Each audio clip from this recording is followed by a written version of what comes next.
All right, hello and welcome. You have reached the Diamond Report Live. It's Doug Diamond. We are here again. It's a Sunday night, March the 2nd, 2025. Glad you guys are here. It is 10:05 p.m. where I am, and I hope you guys have had a really great week this week. It's been a busy one and crazy one for me, but almost every week is that way. So anyway, hello and welcome. Yes, we are going to take a look at the news. We've got quite a few different things to look at and some videos as well. So we will see how far we can get into the program tonight. So let's see here. Hello to everyone in chat. We got Miss Susan here in Truth Matters. Hi there, and Miss Carol. And hello to everyone over on Rumble as well. We're live streaming on Rumble and YouTube both tonight. So that's kind of the usual way that this show gets out there, at least as far as the live stream goes. So anyway, let's take a look at the news. We've got HalTurnerRadioshow.com reports U.S. pulling out 20,000 troops from NATO support. I think that's good news. Reports are coming in Sunday afternoon, meaning today, saying U.S. Army is withdrawing its contingent serving in support of NATO forces from Europe. In total, about 20,000 people will be withdrawn. So anyway, Hal says he's endeavoring to verify that that is true. However, it does sound like there will be a drawdown in the area. Not exactly sure of the numbers, but that's what he's reporting. And then this article as well, Europe smashes Trump's peace effort for Ukraine, adopts untenable position. They are insane. Europe has deliberately gone completely against America on the Ukraine issue, full war to continue. European nations and Canada decided today in London to smash Trump's peace plan and back Zelensky and make any peace deal impossible. So here we go. We are still on the brink of WW3. I think we never really left. There was just some question as to what would happen. So Hal's reporting here that they announced more military aid to Ukraine and more sanctions on Russia. They declared that sovereignty means Ukraine must get all its territories back, and Ukraine must be part of all negotiations, and after a peace deal, Ukraine will be armed, and the UK with other nations will form a military coalition to go boots on the ground after the deal in Ukraine. So again, this is what Hal's reporting on his website. The practical result of this catastrophic and deliberately unachievable position is that Russia will not be able to accept any deal. Europe knows this. Europe clearly wants the war to continue. The USA will have to walk away and let Ukraine fight until the bitter end, literally until the last Ukrainian. Ukraine will lose to Russia. I think they already have, personally. No other outcome is possible, even with Europe's full support. At that point, likely there will no longer even be a Ukraine. The so-called leaders of Europe have just demonstrated that when it comes to the Russia and Ukraine situation, they seem to be insane. But let's have a much closer look. British already signed the deal for minerals. Seems like that's why Zelensky was just in D.C. the other day, right?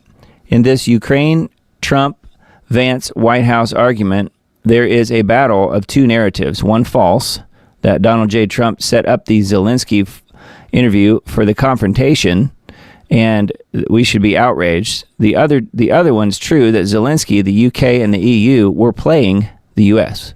Turns out that the British had already signed a deal that provided Ukraine security guarantees and right of access to Ukraine's gas, oil, rare earth minerals, oversight of Ukraine's ports, and the opportunity to invest in the rebuilding of Ukraine, signed between two nations 3 days before President Trump's inauguration on the 17th of January.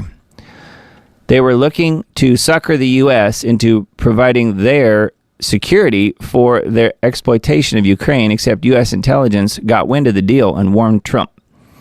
Zelensky was coming to the White House to sucker the U.S. into protecting what was already a British deal. So as far as I know, that is an exclusive, more or less, on Hal's website. I have not heard that anywhere else. I'm not sure you guys have either. I do think that's very interesting, and I would say very sneaky. And obviously, you know, Europe has paid the hundreds and hundreds of billions of dollars in helping Ukraine. And oh wait, no, that was us, the American taxpayer, whose money was squandered pointlessly And Zelensky himself said that he only received a portion of that fund, so of those funds. So we know that much of that money was laundered, obviously. So anyway, came back right to the Democrat Party and to many other people at the top. So it's interesting, though, that Hal's reporting that the deal was already done way before all of this even unfolded a few days ago. So anyway, pretty interesting, huh? All right, and then this is something that has come along the last few days as well. I had several people send me this. Trump shares AI video of a luxury vision of Gaza on a seaside resort. Phase 2 of the Gaza ceasefire was delayed, according to this. Says President Trump posted a video created by AI that presents Gaza as an opulent resort that features a Trump Tower and 2 bearded men in belly dancing costumes. Yeah, I noticed that. A golden statue of Trump and Elon Musk showering people with cash, and Trump with Netanyahu sipping drinks poolside. Critics oppose the video as Trump wants to develop Gaza into the Riviera of the Middle East, in the place where potentially hundreds of thousands of Palestinians have been killed by Israel in the war. Israel is interested in the oil and the gas field just offshore from Gaza. After a conflict over a hostage trade, Israel PM Netanyahu has stopped negotiations for Phase 2 of the Gaza ceasefire that would outline a permanent end to the war on Gaza, planned for Israel's full withdrawal from Gaza, and would choose leadership in the devastated land, i.e. install a puppet government, I guess, right? Anyway, here's the video here embedded. I'm sure many of you guys have seen it, and yes, it was posted on Trump's Truth Social account. I'm not sure if he actually uploaded it and posted it, or if he just like retweeted it, reposted it, or what exactly. I'm not real clear on that. I'm not on Truth Social. Maybe somebody can let me know in chat. But, you know, we all know that Trump wants to see Gaza developed in this way. So that part of it is true. But for the most part here, I think Trump is trolling you. He's trolling everyone doing this by putting out this video. It plays into the whole narrative, of course. And I'm not saying he doesn't want that, but I'm just saying that I doubt that he financed having the video made, if you know what I mean. He probably, someone sent it to him, or someone on his team perhaps even made the video and put it out there, and he retweeted it, reposted it, and he's trolling people because he knows it will upset people. I think it probably that is most likely what's going on here. Not saying he doesn't want to do that. I just think that he's known to definitely troll people online. So I personally think that's what's going on here. And yeah, it is a really sad state as far as the video goes. It's not good at all, for sure. But it is kind of funny, actually. But what's not funny is all of the hundreds of thousands of people, most likely, that have been killed, certainly tens of thousands that have been killed in Gaza. So to make light of that, I think, is a mistake. So we will see where it goes, obviously, but I do think that Trump is, for the most part, trolling people here with that video. So don't fall for it. Trump, Lutnick announced plans to sell U.S. citizenship to rich foreigners for $5 million. President Trump, together with Secretary of Commerce Lutnick, announced a plan to sell U.S. citizenship to rich foreigners for $5 million through a revamped EB-5 immigrant investor program. Trump floated selling 10 million of these cards to bring in $50 trillion, which, taken together with Elon Musk and Trump's call to expand the H-1B visa programs for Indians, is yet another signal that Trump wants to flood the country through mass legal immigration. The American people voted Trump into office and end illegal immigration and conduct mass deportations, but deportations are falling, this says. So I'm not sure if that's true or not. But anyway, interesting approach here on this particular article. So yeah, we'll see where it goes. Says Trump announces that U.S. will replace the EB-5 program with a new gold card. So it's only $5 million. So I don't really understand, if you have $5 million, why you would even need that. But I guess that's the whole point, maybe. Says Lutnick sounded like a used car salesman shilling the incredible value of Trump's new gold card. And then this one, too, for all you Utah fans out there, you might know who you are. Utah may be first state to ban fluoride. So this article came out a few days ago, but I thought this was interesting. It says if Republican Governor Spencer Cox signs a measure to ban fluoride in public water, Utah will be the first state to do so. A few months ago, a federal judge ordered the U.S. EPA to regulate fluoride in drinking water because high levels could pose risk to children's intellectual development. The Utah measure is notable because it would take the decision out of local municipalities' hands. A sponsor of the bill said that people should be able to get fluoride on their own, and only if they choose to do so. The bill also includes a deregulation for prescription fluoride pills. So don't you want some of those prescription fluoride pills? Get your own hydrofluorosilicic acid embedded in a pill. Isn't that nice? No thanks. Anyway, pretty interesting that Utah might be the first state that bans fluoride. So we'll see where it goes. Apple has confirmed that iPhones are changing the word racist to Trump in a voice-to-text feature. Did you guys hear about this? If you guys are Apple iPhone users, you might want to try this on your own just to see. It's possible that it doesn't work anymore if an update came out to fix it. But I did see it myself on some people's phones. Apple's iPhone voice-to-text feature is sparking controversy after a viral TikTok video showed a user speaking the word racist, quote-unquote, which at first showed up as, quote, Trump before switching back to racist. Not an accident. Apple claims that the speech recognition models that power dictation may temporarily display words with some phonetic overlap before landing on the correct word. Yeah, right. This is not the first time technology has sparked controversy over what was perceived as a slight against President Trump. A viral video in September showing the Amazon Alexa virtual assistant explaining reasons for voting for VP Harris while refusing to provide similar responses for Trump also happened. So, yeah, pretty interesting though. So if you're a Apple iPhone user, well, here's a video here embedded. You guys can check it out. But I guess go to the voice-to-text feature and just say the word racist, R-A-C-I-S-T, and see if Trump's name appears. It might still work if you haven't done a recent update. If the phone's been recently updated, it may not work. I know for some people it didn't work. But very interesting and definitely not an accident. U.S. Vice President J.D. Vance criticizes UK censorship policies during Starmer's White House visit. During a high-profile meeting at the White House, J.D. Vance openly criticized infringements on free speech in the UK during the first official visit of Prime Minister Starmer. During a press briefing, Vice President Vance reaffirmed his concerns, stating that restrictions on free speech in the UK have implications not only for British citizens, but also for American technology companies and, by extension, American citizens. And the quote here is, I said what I said, which is that we do have, of course, a special relationship with our friends in the UK and also with some of our European allies. But we also know that there have been infringements on free speech that actually affect not just the British, of course.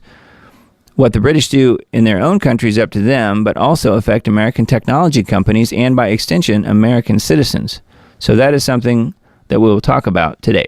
So anyway, yeah, he kind of let them have it and let him have it. And then it's interesting to note that Starmer doesn't mention it here in this article, but Starmer handed President Trump an envelope, which was an invitation from the person that I've always said to make sure you think of when you see Starmer's face, and that is KC3. King Charles III invited Trump to come for a visit. I'm not sure when that's happening, but I do think that's really interesting, and I guess it was accepted. So we're going to take a look at that a little closer a little bit later on. So I'm not exactly sure when exactly that would happen, but it may be very soon because it probably has something to do with the whole Ukraine thing in part, I'm guessing. So anyway, pretty interesting that Starmer was the mail boy for King Charles. All right, and then Liberty Beacon articles that I pulled up tonight. We have Israel blocks all humanitarian aid to Gaza as ceasefire could collapse. Well, if this guy's in charge, you can bet it will because it's probably pretty much the last thing he wants, isn't it? Regional Mideast sources are widely reporting that Israel's military has halted the entry of all humanitarian aid into the Gaza Strip at a moment tens of thousands of Palestinians continue returning to their homes, especially in the war-ravaged north. Many of you guys have seen pictures of what that looks like. I can't imagine there'd be very many homes left, can you? Phase 1 of the fragile ceasefire agreement has ended, but some Israeli hostages still remain captive in the Strip. And there's as yet no word that the sides have come to an agreement on Phase 2 of Part 2 of the plan. Currently, there's talk of simply extending Phase 1, and the guns have remained silent so far. But that may change given the cessation of food, medicine, and water shipments to the Strip. Both sides continue making threats. Netanyahu has signaled the air and ground war could soon resume. Palestinians are accusing Israel of seeking to change the terms and framework of the ceasefire. That's what they do, isn't it? Netanyahu's office said Sunday that the entry of all goods and supplies to the Gaza Strip will be halted, warning that this is due to Hamas rejecting the continuation of peace talks proposed by U.S. Special Envoy Steve Witkoff. So, what a mess. Doesn't seem to be getting any better, but I know you're not surprised because I'm not surprised either. All right, that's a Liberty Beacon article. Got a couple more from that site. Kristi Noem. DHS cracks down on leakers who sabotaged immigration enforcement. DHS Secretary Noem confirmed that her department has tracked down individuals responsible for leaking sensitive information about an ICE operation in L.A. The leaks exposed the details of a large-scale raid targeting criminal illegal migrants, allowing them to evade arrest and fueling protests in sanctuary cities. Noem, speaking on Fox, described the leaks as an intentional effort to undermine the Trump administration's immigration policies. Yeah, that's the whole point. They will be fired. There will be consequences, she said, warning that further investigations are underway.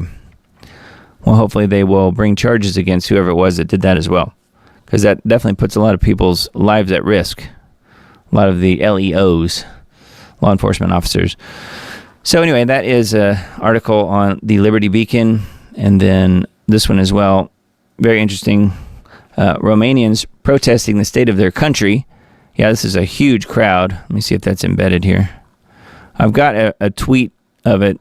Yeah, here you can. Well, there's a couple videos, and I'll play one a little bit later when I show my Twitter page. We've got that tab pulled up. You can see the massive crowds here in support of Georgescu, which is the rightful president, the guy who was actually elected, and then they're basically arresting him just like they did with Trump.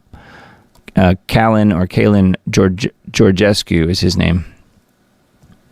Says, we are going to let the tweets below speak for themselves. A story about Romanians are protesting yesterday, March 1st, was picked up by certain media outlets, predictably calling Romanian citizens who actually want free and fair elections far right.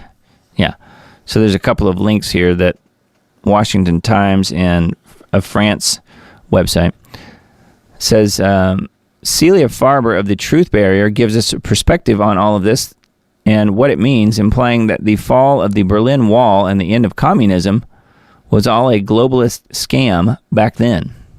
I was there for the fall in 1990. The Romanians were deprived of their rightful liberation after so many years of tyranny, as the corrupt Iliescu regime took over the power vacuum left by the assassinated Cucusus. So, and then this is a picture of Iliescu. Says, we reported on Kalin Georgescu getting hauled in by the police and charged just as he was ready to file his candidacy in the May repeat presidential election. Yeah, this happened already as far as the election, and he was elected, and then the globalists basically came in and said, no, it wasn't a free and fair election. It was heavily influenced by the Russians. Therefore, it doesn't count. And he's not the president. So then they were going to do a repeat election, I guess, coming up in May. So anyway, they went and arrested the person who's likely going to win again, which is Kalin Georgescu, right here, this guy. Right here. So, yeah. And then he issued an appeal to Trump when he was on with Alex the other day on InfoWars. So we'll see what happens with all that. But obviously they want to use Romania as a stepping stone here to get their war continuing in maybe even elevated in Ukraine and Russia. Get it started in Russia probably as well. So anyway, that is the Romanian story here. And then this one, Trump signs order making English official language of America. Okay. President Trump on Saturday night signed an executive order declaring that English is the official language of the United States. So there you go. The anticipated action marked the first time an official language has been declared by the federal government. Trump's order said the declaration would improve the cohesiveness of the nation. Yeah, I don't know that was really needed, but there you go. I guess it's already done. Agency heads are not required to amend, remove, or otherwise stop production of documents, products, or other services prepared or offered in language other than English, the order said. So, anyway, there you go. The official language of America should be American, shouldn't it? Not English. Anyway. And then one more from the Liberty Beacon. And I came across this whole thing really yesterday, so I spent some time trying to deal with this myself. Microsoft to terminate Skype messaging app in May. So for all of you Skype users out there, Microsoft is about to do away with it. So just be aware that they're wanting to basically migrate everyone that's on Skype over to Teams. So if you're already using Teams, you don't have to worry about this. But personally, I don't really like Teams. I've used it before, and Skype works really well, which of course means the first thing they're going to do is shut it down because it works well. Microsoft announced Friday it will be shutting down the messaging service Skype on May 5th, directing Skype users to its Teams app. So Skype was launched in 2003 by a team of developers in Estonia and was originally designed as a tool to allow people to call each other for free. In 2005, eBay purchased Skype Technologies for $2.6 billion, and Microsoft acquired Skype in 2011 for $8.5 billion. So, that's some big numbers. Anyway, they're going to shut it down after all that.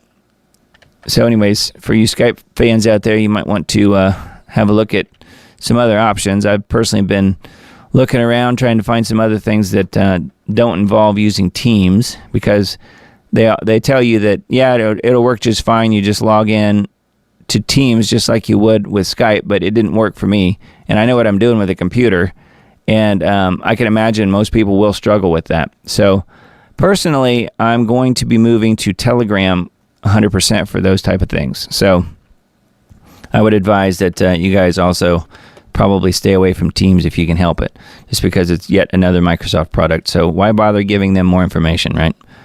All right, so let's see here. Revolver.news article. We all saw this. We all saw the Trump and Zelensky exchange. So we'll cover this a little bit tonight, and there's some incredible memes on Twitter X especially, but just all over the place. There have been some really great memes out of this, but let's take a look at what happened. Extremely tense exchange at the White House between Zelensky and Trump and Vance. And of course, at least a clip of it here is embedded. The whole exchange, the whole discussion went on quite a while. I'm not sure that that's actually here, but it is something you can find if you want to see the whole thing. But you know, it led up to this. It didn't start out with a conflict, but I don't know that there's any point in playing it, just because you guys, I'm sure, have seen this over and over again. Zelensky was constantly interrupting. Trump told Zelensky, "You are in no position to dictate." Yeah, he did mention the word dictate a few times, which, of course, Zelensky is a dictator. Literally. I mean, he's not even duly elected anymore. He was, but now he's not, as of May last year. They know that with the unpopular war that he'd never be elected again, so therefore you can't have an election. And then I thought this was pretty interesting. This Scott Jennings from CNN. He says, I mean, all Zelensky had to do today was put on a tie, which that was part of the whole thing here. Was the guy will not wear a tie, will not dress up at all. Put on a tie, show up, smile, and say thank you, sign the papers, and then have lunch. That's it. He couldn't even do that. So that's the one resident conservative guy on CNN, Scott Jennings. So anyway, Kind of a funny quote. And then this was also tweeted out here. The Oval Office blow-up was not sudden. It simmered from the start, which was evident from the transcript. So here's a few bullet points. Zelensky immediately brought up a U.S. security guarantee. Trump opposes this, but dropped it initially. Zelensky repeatedly contradicted claims that Europe gave a lot, but less than the U.S., and Trump then moved on. Europe gave a lot, but less than the U.S. Trump expressed sympathy for all the parents of the war dead. Zelensky pushed back that the Russians invaded. After Trump repeated the U.S. policy of ceasefire first and security questions second, Zelensky gave a rebuttal saying this framework will not work, quote unquote. Trump finally blew up at the 43-minute mark in this video after Zelensky suggested twice that the U.S. would soon come under threat from Russia, quote, in the future. And then also questioned whether the entire diplomatic effort with Russia was even possible and contradicted the VP. What kind of diplomacy, JD, are you speaking about? Is what he said. Regardless of how you feel about the parties involved, per the transcript, it seems clear that the White House was not looking to pick a fight and that Zelensky was not ready to accept the already expressed U.S. position. Yeah, which kind of goes to the whole idea here that they're just actors and this was all scripted and none of this was a surprise and they all knew exactly the part they were supposed to play. No, I don't think so. If you watch it and you watch the whole thing, you can tell when people are acting and when people are just, you know, letting it roll. And in this case, this was a real exchange between people who are actually in front of the cameras and letting people listen in at this point. Because these type of things, you know, might happen behind closed doors sometimes. You just don't usually witness it. But Zelensky, even though, yes, he was an actor, I don't think he was acting. He was visibly frustrated here. He looked like a petulant little child being castigated by his father. And it's very obvious. So anyway, there's more here on this one. We'll link to this tweet and all these other articles in the Substack post, so make sure you're on that list. And then I thought this was interesting. Putin then offers the U.S. rare minerals in this video here. So the video's in Russian, but it's got subtitles. Putin offers U.S. Russian rare minerals. We have far more than Ukraine, he said. I think it was about paying back the debt that Ukraine has given us over the hundreds and hundreds of stolen $1 billion that Ukraine has taken over the last few years, courtesy of the Biden administration. So anyway, let's see here. We've got a few more articles from Revolver. This one as well. Teen girl 15 charged with bullying for refusing to play basketball against an 18-year-old boy. So this is where we are now, huh? The 15-year-old female basketball player is under investigation for alleged harassment and bullying in a troubling incident that reignites the never-ending debate over boys masquerading as girls and hijacking women's sports. What is this little girl's crime? Well, she refused to compete against an 18-year-old male player who's pretending to be a female on an opposing team. So now she is the one being labeled as the bad guy. So this is where we are now. This outrageous situation exposes just how ruthlessly unfair and immoral the left has become. Women and children are always in their crosshairs, right? Now young female athletes are not only risking life and limb, but also their freedom, just for wanting to compete in their own sports. This young athlete and her mother recently appeared on Fox News to discuss the incident, and they shared their concerns over fairness and safety in women's sports. Well, it's obvious to most people out there, but for others, yes, they think that biological men should be taking part in women's sports. So even though there was an executive order about that. So I guess it doesn't matter. Anyway, that's a Revolver.news article, and then so's this one along those same lines. Transgender attacks grandfather and grandkids in violent road rage outburst, and bullets fly. Isn't he lovely? For such a tiny fraction of the population, trannies sure commit an awful lot of violence. Maybe it's the unchecked mental illness flowing like molten lava through that community, but these days, it seems like every time we turn around, another transgender is snapping. From school shootings to road rage incidents, the common denominator is anger and unhinged outbursts, and far too often, bullets fly as a result. That's so true. I've been saying that. And also keep in mind that some of these people are on some heavy, heavy drugs as well. Pharmacological drugs. That's exactly what happened recently in Kentucky, of all places. A man masquerading as a woman had a violent, unhinged meltdown on the road, attacking another driver who had his 3 young grandkids in the car. This lunatic was so out of control, he nearly flipped over the car with the children inside. The grandfather had to pull a gun and shoot the deranged transgender to protect himself and the innocent kids. This transgender survived and was charged with 4 counts of wanton endangerment. So, wow. There you go. In Kentucky. Man. So, yeah, it goes into some of the other violence that's been part of this whole trans thing. And other stories here. So, yeah. Lots there. Anyway, that's a Revolver article, and this one as well. Meet the most entitled, useless federal worker in America. And no, not Musk. this lady here. Doge is doing some great things as it stands now. Thanks to their cost-cutting measures, they've saved American taxpayers billions in wasteful spending. So this is some of the crazy stuff that we've all heard about that we've been paying for. $60 million for indigenous peoples and Afro-Colombian empowerment. $60 million. $74 million for inclusive justice in Colombia, and $79 million for primary literacy in Kenya, and so on and so on. So this tweet is just talking about some of the savings here. And the letter, the email that went out last week or whenever it was, a little while ago now, federal employees just received this email from Doge. This was dated February 22nd.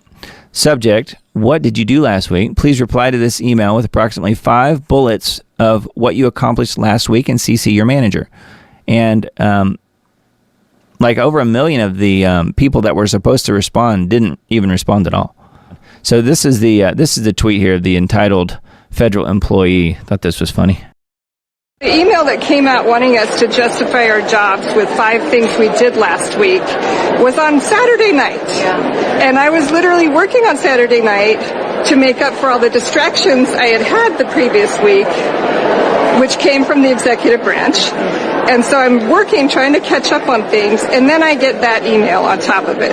It's very hard to keep your train of thought when you're getting threatened and harassed like that. Threatened and harassed for asking what you did. The last 5 things that you've done. So there you go. It says, wow, right? If being asked to jot down 5 things you accomplished at work feels like threatening and harassing, then you probably shouldn't have a job, let alone one funded by taxpayers. So yes, this is exactly why federal bureaucracy is a disaster. There's zero accountability. And the moment someone asks for even a shred of transparency, they start crying victim. Just like this lady. Says, but here's the kicker. She whines about this distraction coming from the executive branch as if she's not part of it. These entitled bureaucrats act like they're their own branch of government, completely detached from the administration that actually runs the country. Typical resist mentality. Can you imagine telling your boss in the private sector that listing your tasks was too stressful? You'd be out the door before you could finish your sob story. The truth is that it's not harassment. It's the absolute bare minimum. If these federal workers can't handle that, then maybe it's time to find another gig. So yes, well said. So there's quite a bit here on this article. And very, very true. So very entitled. All right, and then the People's Voice.tv, some of the headlines here. Putin crushes Zelensky's last bargaining chip, offers the U.S. rare minerals, which I mentioned that earlier. We have far more than Ukraine, Putin says. Hungarian PM Viktor Orban says celebrities were paid millions to back Ukraine. Yep, and there's the low IQ Sean Penn, quote-unquote actor. Zelensky must make peace with Trump, according to this Secretary General Mark Rutte from NATO. So he's calling for peace. Well, that's pretty interesting. German president warns Europe is dangerously close to war with the U.S. Dangerously close to war with the U.S. Europe and the U.S. Trans Army urges followers to commit terrorist attacks on U.S. soil. They will be more than happy to do that. Again, some of the most violent people out there. Obama-appointed judge strips President Trump of authority over executive branch. She does. Yes. Good one. King Charles to meet with Zelensky. So Charles is going to meet with Zelensky right before he meets with Trump, I guess. UK Starmer pledges £2 billion in weapons to Zelensky. And no fuel for Americans. Norway snubs U.S. Navy vessel in protest of White House's Zelensky SH-T show.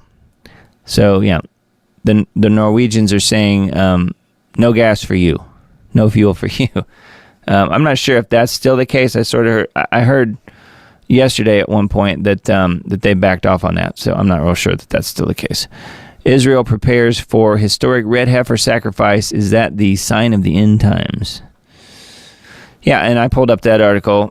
I just wanted to see what was going on with this. You guys all know the story. We've talked about it many times on this show, and I found it very interesting that this particular video, the first one that they're sort of promoting here in this article, is from a year ago, and they were saying in the video that the red heifer sacrifice is imminent, that it's going to happen at any point. But then you go look at the video, and it's a year old. So obviously, not necessarily the case. But some of these videos are a bit newer, and I do think that there is some truth to this as far as should we keep an eye on it? And I think so.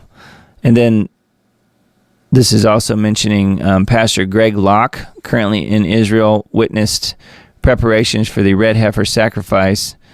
And I've heard Greg Locke a few times. I knew he was very pro-Israel, but man, he's really fallen for the whole thing, hook, line, and sinker. He is absolutely 100% behind Israel and thinks that, he believes things like the Temple Mount was the actual location of the first two temples and all this stuff, which just a little bit of study will help you decide on that one. He has definitely put out some very interesting and eyebrow-raising things. So let's hear a little bit of what he has to say. I do think it's kind of interesting. This is the more recent video, one of the other ones that I found embedded on that same page from 2 weeks ago. The red heifer ceremony is going to happen. Update from Jerusalem. Again, this is Greg Locke over here, and he's being interviewed in this piece here. So let's just take a listen to a few minutes.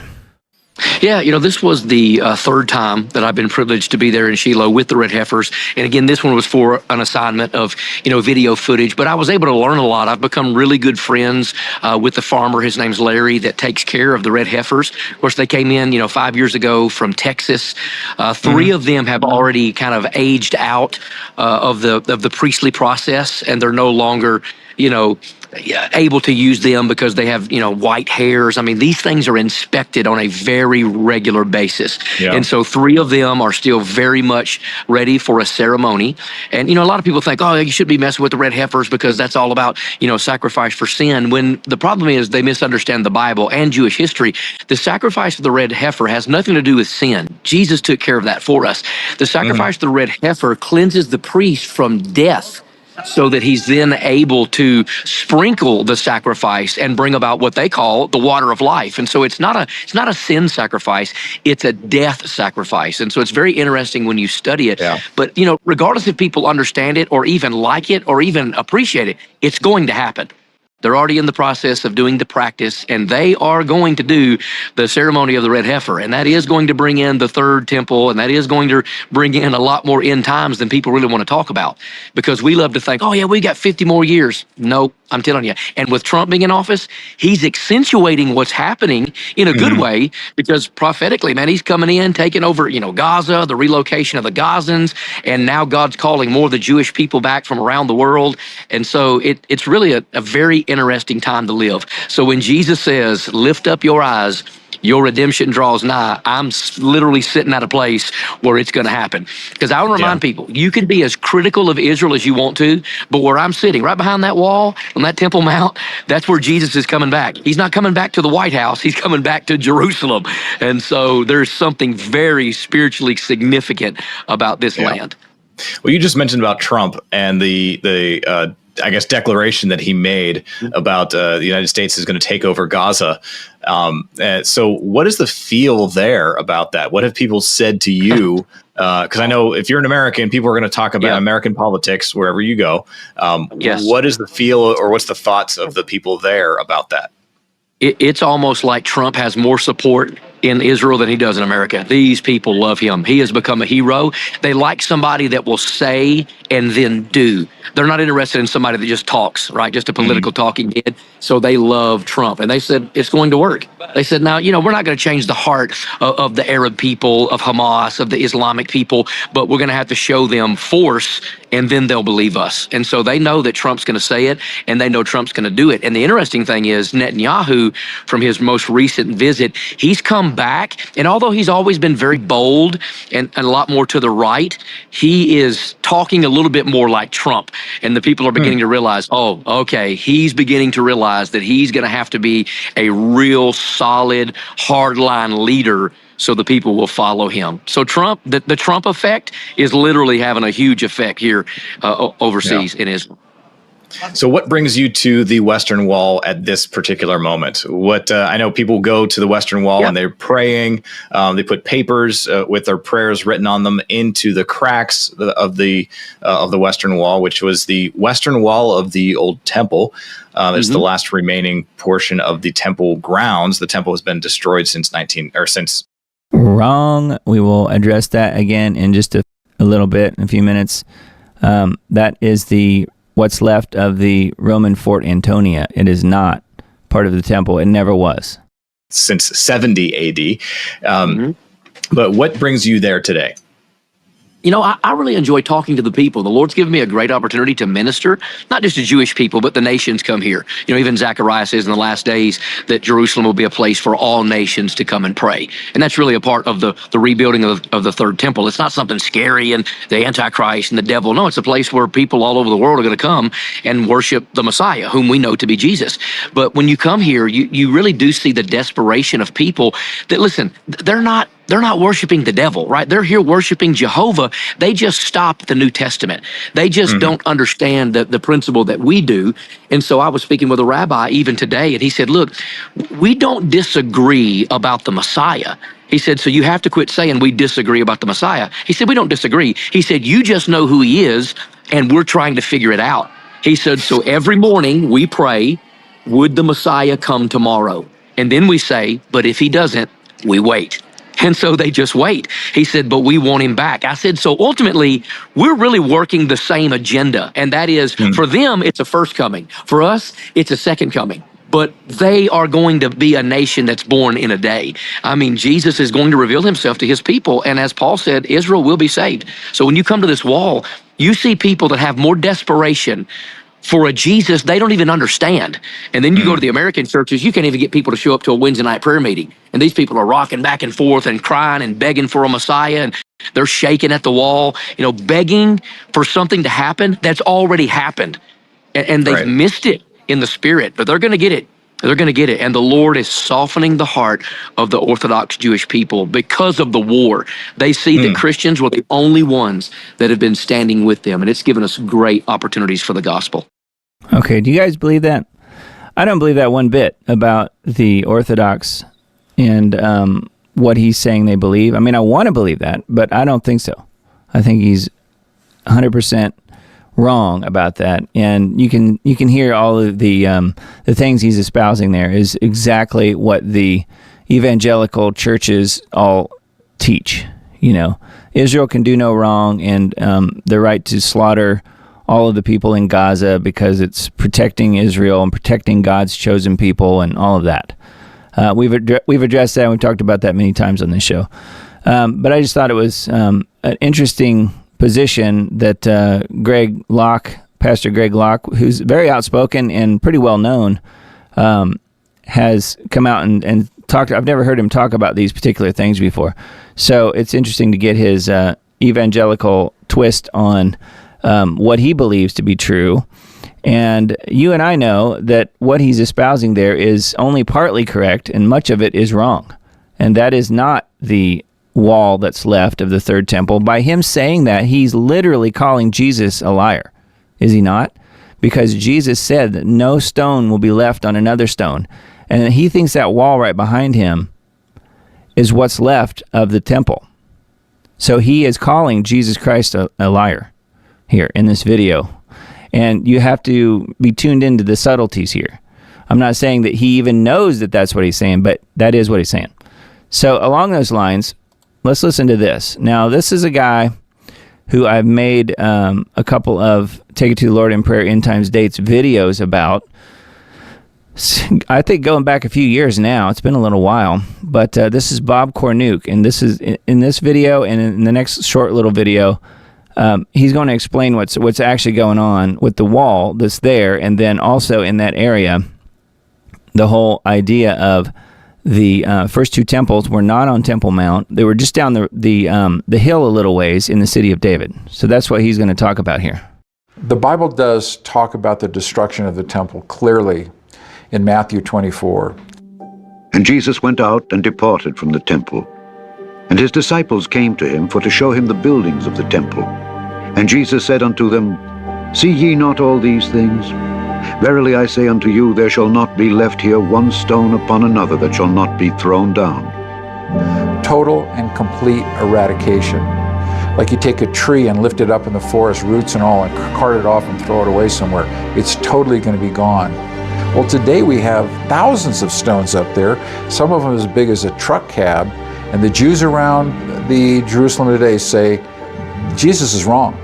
Your Messiah is wrong because we still have those stones up there. They know Scripture. They know what Jesus said, and they're saying, hey, Jesus said every stone should be thrown down. We should pay attention with what Jesus said because every stone was thrown down, but it was thrown down from the temple in the city of David and not up on the Temple Mount where people place the temple today. Yeah, but Pastor Greg Locke just called Jesus a liar by stating that he believed that was part of the temple, right? So anyway, there's that one, and then this one also kind of fits in with that as well. We have the Bible and historians such as Flavius Josephus telling us that the temple is in the city of David. We have Scripture telling us that as well, of course, but it's not up on the Temple Mount. We have up on the Temple Mount where you see that iconic gold dome where everybody takes a photo over in Israel. You see every picture in Israel has that big gold dome, and that is supposedly the place of Solomon's temple. But what it really is the place of the Antonia fortress, which housed the 10th Roman Legion during the time of Christ. So we had 6,000 men there in the Roman Legion. We had about 4,000 support personnel, plus all their stuff. And Josephus says that the Roman fort was the size of several cities, yet no one's found one brick in Israel of this Roman fortress, which was the center of all of Jerusalem. This massive fortress, Josephus says the size of several cities, yet no one's been able to find one brick from it and say that this is actually the Roman fort that we found history of. So what they've done is they've taken the Roman fort, and now people say it's the place of the temple because it's so big and so large, and over time in history they say, well, this is the place of the temple, and they never placed it in the correct location down in the city of David, where there's water. That's the Gihon Springs. That's the Hezekiah's tunnel where the water goes through. You have to have running water for the place of the temple, and all the historians are telling us that the temple was in the city of David, and the water gushed up from it. We have Acadius and Aristeus, and we have Josephus, all screaming at us across the boundaries of history saying this is the place of the temple, is in the city of David. The place of the Roman fortress is 600 feet north of there on the Temple Mount, which is that big 36-acre area. So people have gotten it wrong. And when I started off on this, boy, did I get resistance. And now a lot of scholars are admitting that, yeah, this is the place of the temple. Scripture says it's there. It's where Solomon took his mule down to the Gihon Springs. He was anointed with oil from the tabernacle, was taken from the tabernacle, which means the Ark of the Covenant was there at the time. Ark of the Covenant was in the tabernacle, which is the portable temple. So you have to have running water. That's why they had the tent there. Scripture says that's why Solomon had to put his temple there, to have that running water. There's no other running water in Israel that we have other than in the Gihon Spring. Nothing up on the Temple Mount. Anyway, pretty interesting little history lesson there. And, I've made videos on this, talking about this before, and I will try and remember and embed part 3 of End Times Dates, Take It to the Lord in Prayer, from a few years ago now. I think 2019 was when I made that video. So this has been something that I've been studying and known about for quite some time. Now, this is another little piece that we'll listen to just a few clips of here. And let's listen to, this is the pastor from Law of Liberty, and he's interviewing another pastor, Tommy McMurtry, from a church in Illinois. And they're talking about some of the same things. And in fact, they do know about all this stuff, and they have been talking about, or at least Adam Fannin, the guy on top there, he has been talking about on his various programs and his different sermons and stuff, and this podcast type of thing that he also puts out. He has been talking about the temple, and then who the Israelis really are, and Zionism, and all this stuff as well. And let me show you something from Google Earth about that. So right here is what everybody recognizes. When everybody thinks about Jerusalem and you think about the sides of the north, well, then you would have it up in this area somewhere. But all of this stuff that you see here, I mean, this is all so new, what you can actually see. Now, over here on the west is where you have the Wailing Wall. But what you're seeing there actually dates back to, around the Roman period. A lot of that was probably built by Herod the Great. Well, that's still 700 years after Isaiah was written. So this whole area where the Romans built their fort, which is what this was, Fort Antonia, this came hundreds of years after Isaiah. This area over in here, they will tell you today, Eli Shukran, who we interviewed for the documentary, he is the main guy that's kind of explored this area here, and he will tell you that this is where the Gihon Springs is. They found this in the late 1800s. It had been hidden for centuries. And he will tell you this is where Jerusalem started, over in this area. They're going to always start these cities close to a water source. They found areas where they used to do sacrifices. They call it the altar Melchizedek. It's kind of hard. I'm not exactly sure the spot, but it's somewhere in this area here. And this area here is known as the city of David, where the Bible tells us that the temple was built on the threshing floor of Ornan the Jebusite. David was one that took Jebus, or Jerusalem. And so this was the area that was originally settled, and the temple was probably somewhere in this area. In fact, this area right in here, they are currently excavating this area. We're watching them excavate this. All this stuff you're seeing down here, it's several feet below the road here. It's all been dug up. They'll tell you that Second Temple period. They have found mikvahs in these areas where they do their ritual washings and things that would be associated with the temple. There's no way the priests were doing their washings in here and then walking all the way uphill over to this area. No, they would have done all this in close proximity to the temple. And so when you point out all these things, they will tell you this area in here is where Solomon was anointed to be king. They'll tell you all this stuff, but then when you ask a simple question, well, then wouldn't that be where the temple was?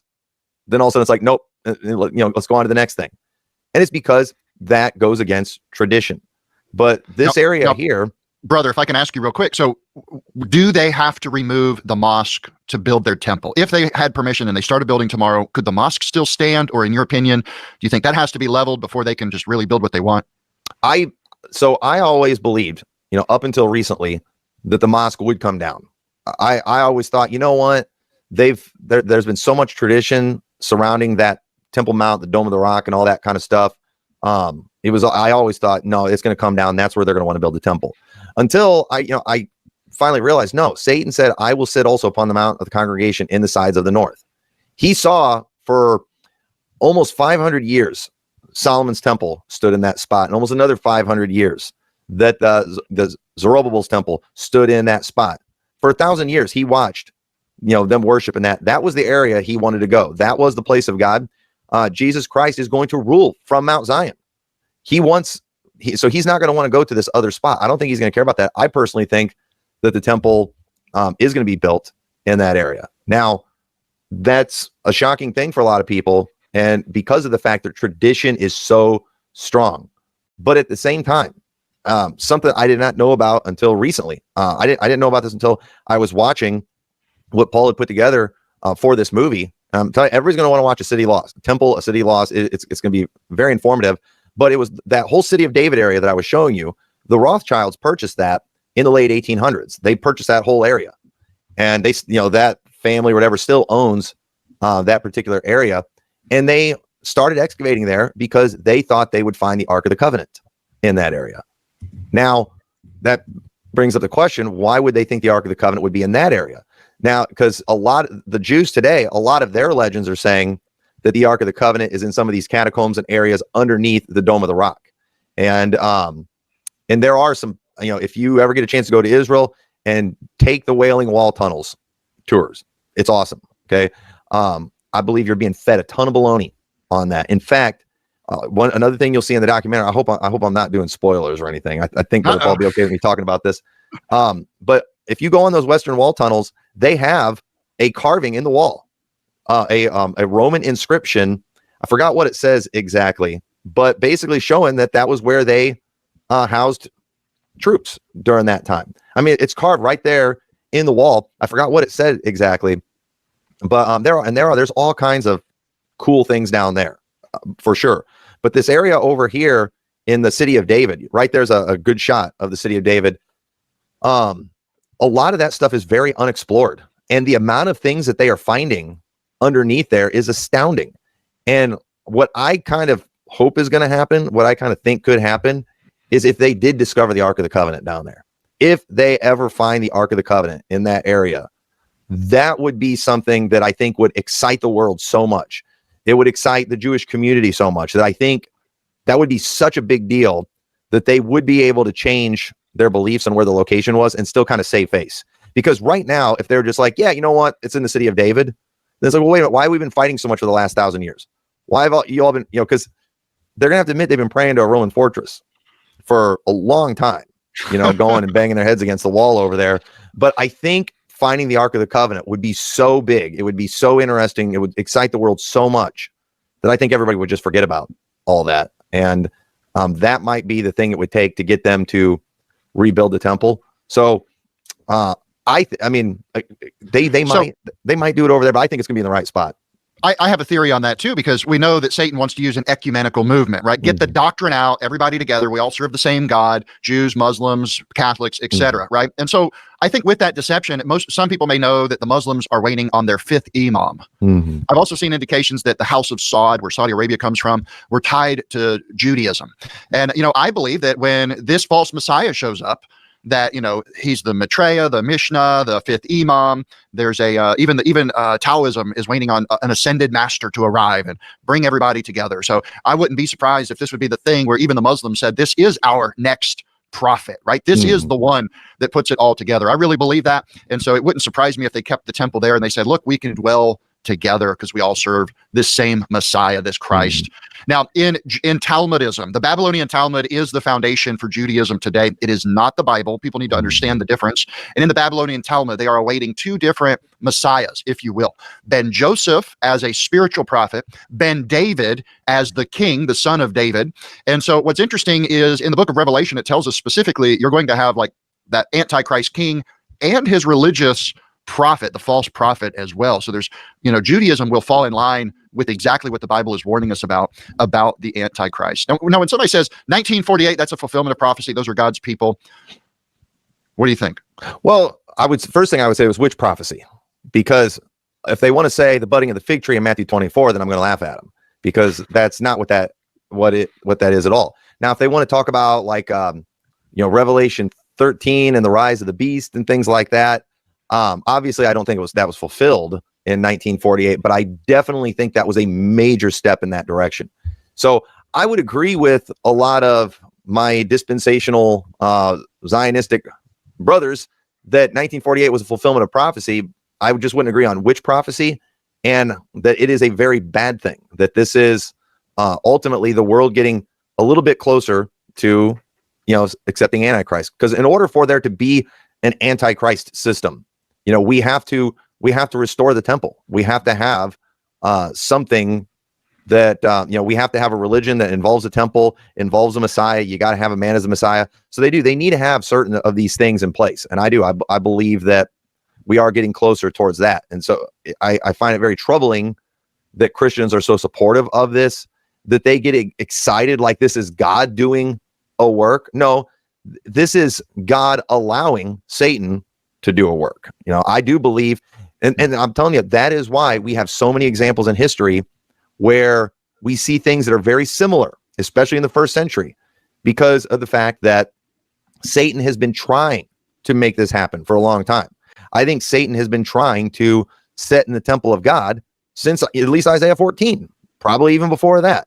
But for he's been trying that. And so historically, we can see many times where he got really close, but there's always somebody withstanding him. There's always something withholding him. He is being let, as is spoken of in 2 Thessalonians chapter 2.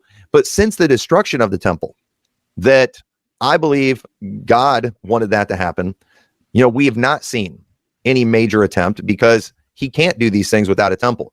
And I believe that God wanted the gospel going to all the world. God wanted God's, he's been given us this period of time for the gospel to spread and for more people to be saved. And so the removing of that temple, it was a very, very good thing for the world. And it was a very, very good thing for Christianity. And in reality, it was a good thing for the Jews. It took away a huge distraction from them. But I believe Satan has always wanted to rebuild it, but he has not been, he's not been allowed that opportunity. And so again, it's my opinion that it will be on the in the city of David where it will be built, but I think it very well could be in the on the Temple Mount. I think it's even possible too they could build it right next to the Dome of the Rock, and a lot of people would think that that's wonderful. Okay, well, that was kind of a long clip, I know, but I thought it was really important, and they made some really good points there in that video, and we'll link to that in the Substack post that I send out. But I just wanted to mention a couple of things. They were talking about their beliefs on how the whole thing could play out, and maybe the mosque stays there and they build the temple in the same location somehow by building around it. First of all, there's no way that's going to happen, because the Temple Institute has been putting these plans together that focuses on using the entire the entire area. That whole Temple Mount area is going to be used, and there's no room in it for the Dome of the Rock, if you know what I mean.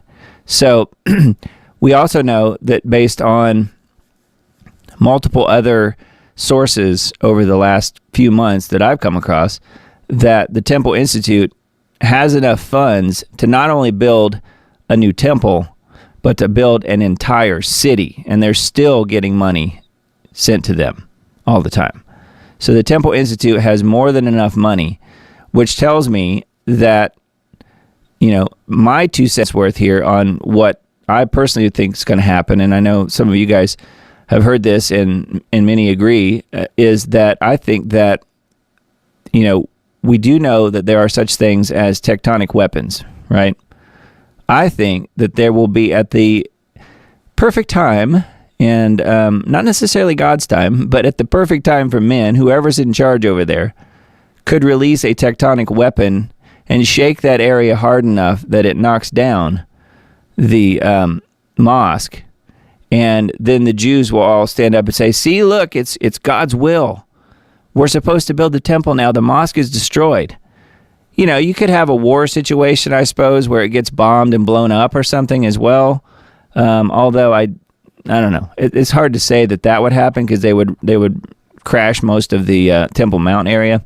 I think if you do it right, you could probably have an earthquake that took down a very, targeted area, and they would rebuild that. So personally, I think that's probably what's going to happen. That there will be some earthquake that will be described as, this is God's will, and it's taking down the mosque. And look, we have to go build the temple now, and we have the heifers, and we have all these things that we're ready to build. It's ready. We have the stuff that goes into the temple.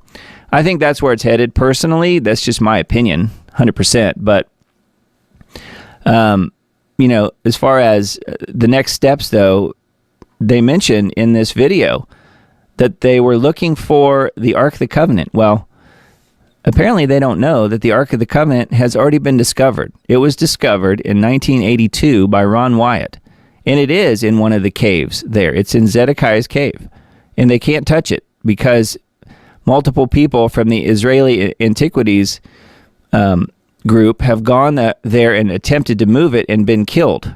So Ron Wyatt tells the story in multiple different videos on his channel. So it's been found. They know where it is. There's no real question there. They just can't touch it. So perhaps they will be able to at that point. I don't really know how that would work.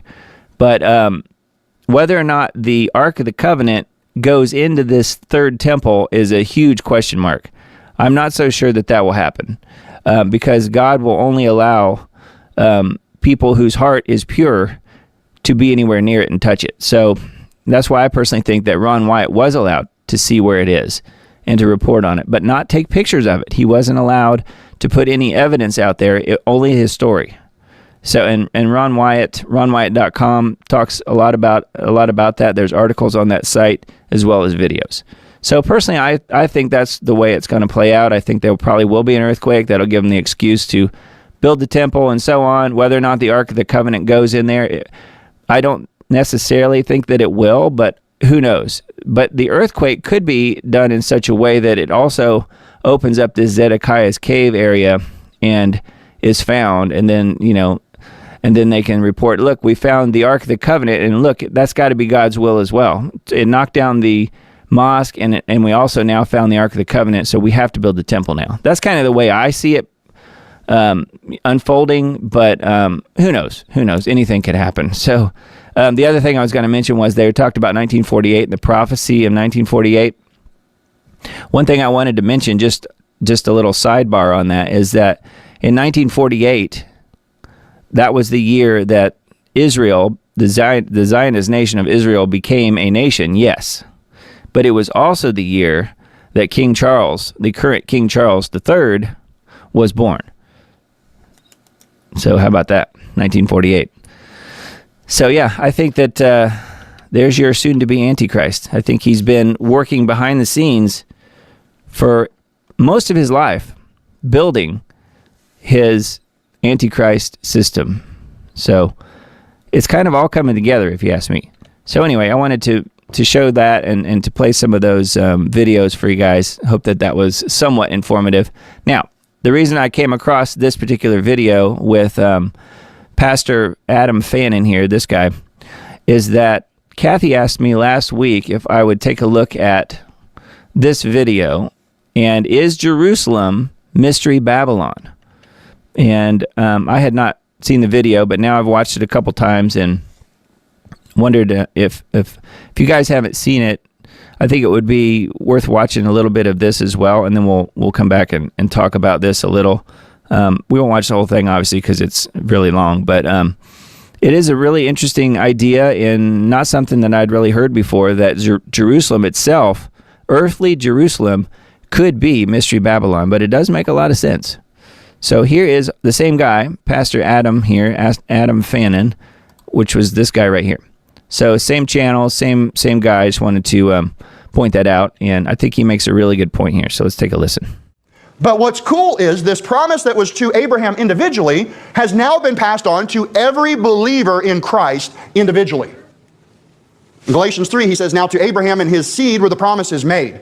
And he saith not, and two seeds. This is important. He didn't say, and the millions of people. No, he says, one seed, he says, but of one, and to thy seed, which is Christ. The Abrahamic blessing of the seed, the primary promise was this, that Christ would come through your lineage. That's a huge blessing. In fact, it blessed the whole world. Who would raise your hand and say, I'm blessed because of Jesus Christ?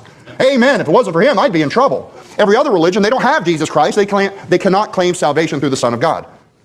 Also in Galatians 3, know ye therefore that they which are of faith, the same are the children of Abraham. I want you to wrap your mind around this for a second. Are you of faith? Do you have faith in Jesus Christ? Raise your hand. Then that means you're the children of Abraham. It has nothing to do with your bloodline. It has nothing to do with your zip code.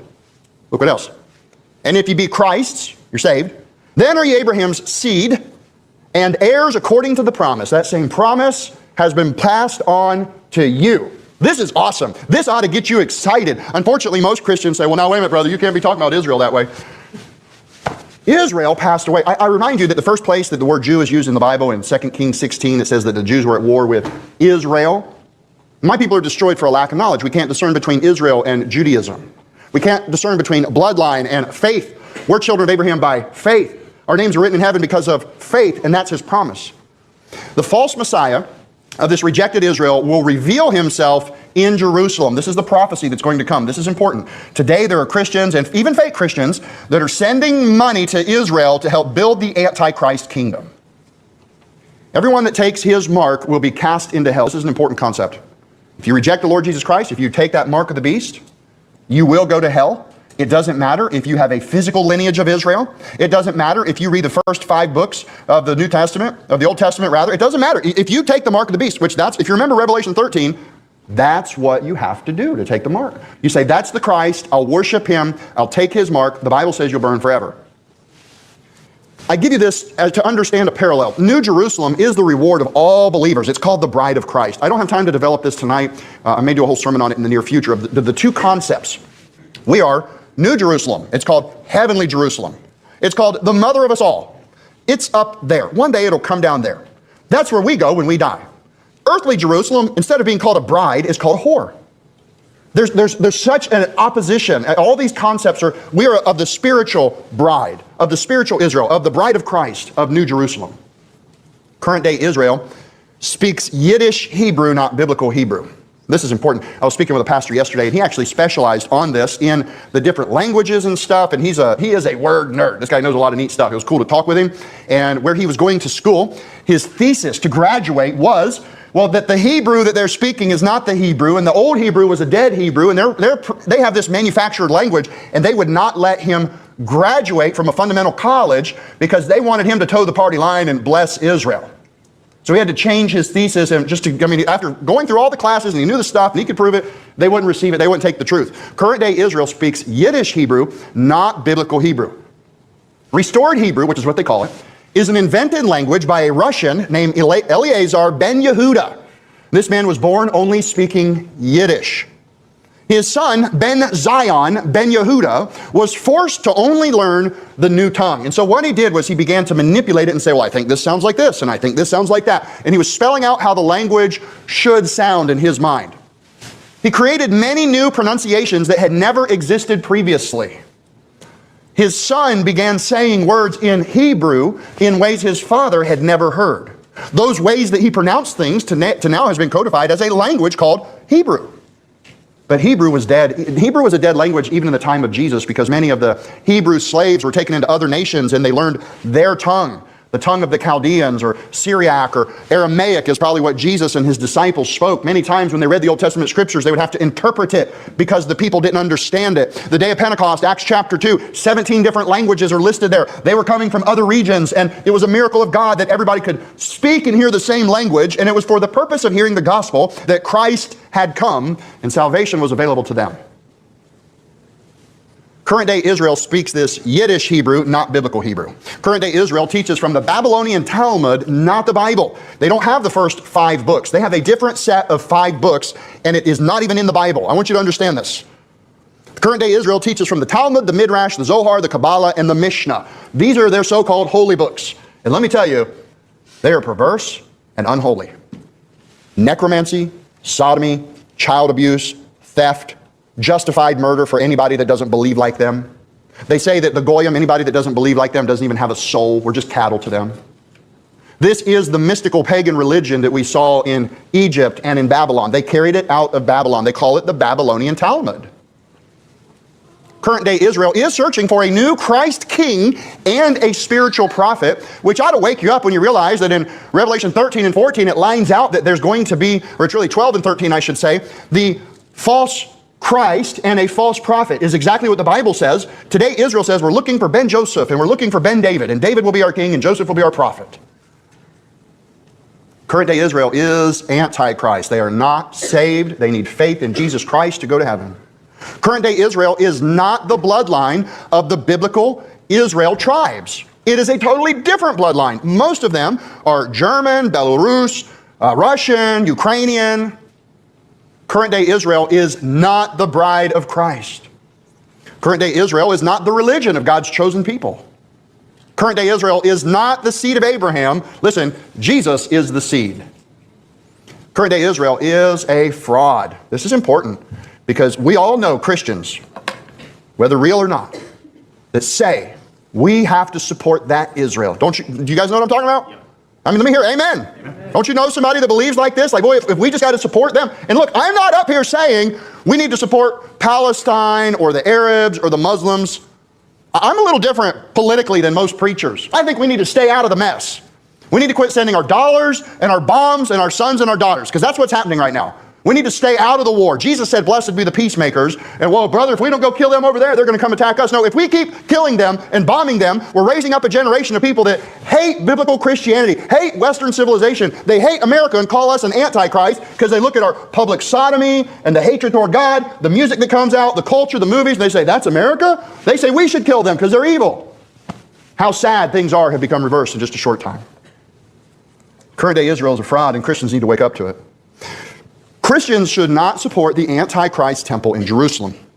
Hey, they're getting ready to build that temple. Things are getting close. All I know is that means we'll be zapped out of here. Woohoo! What if you're wrong? What if you're supporting your own persecution? What if you're supporting blasphemy against the name of Jesus Christ? If I told you, hey guys, after, come on to my house tomorrow, we're gonna cut up a lamb and we're gonna sacrifice, we're gonna cut its blood, and that blood will atone for our sins. You'd say, man, you're a heretic. You're trying to work your way to heaven through a blood sacrifice? That's what they're going to do. Christians should not support the political movement known as Zionism. It is anti-Christianity. Most Christians have been deceived into supporting it. Zionism is Antichrist. All right, back to Revelation 17. I want to run through it real quick. I'll be as brief as possible. I want you to look at verse number 1. If you have your Bible, if you're taking notes, this may be a blessing to you.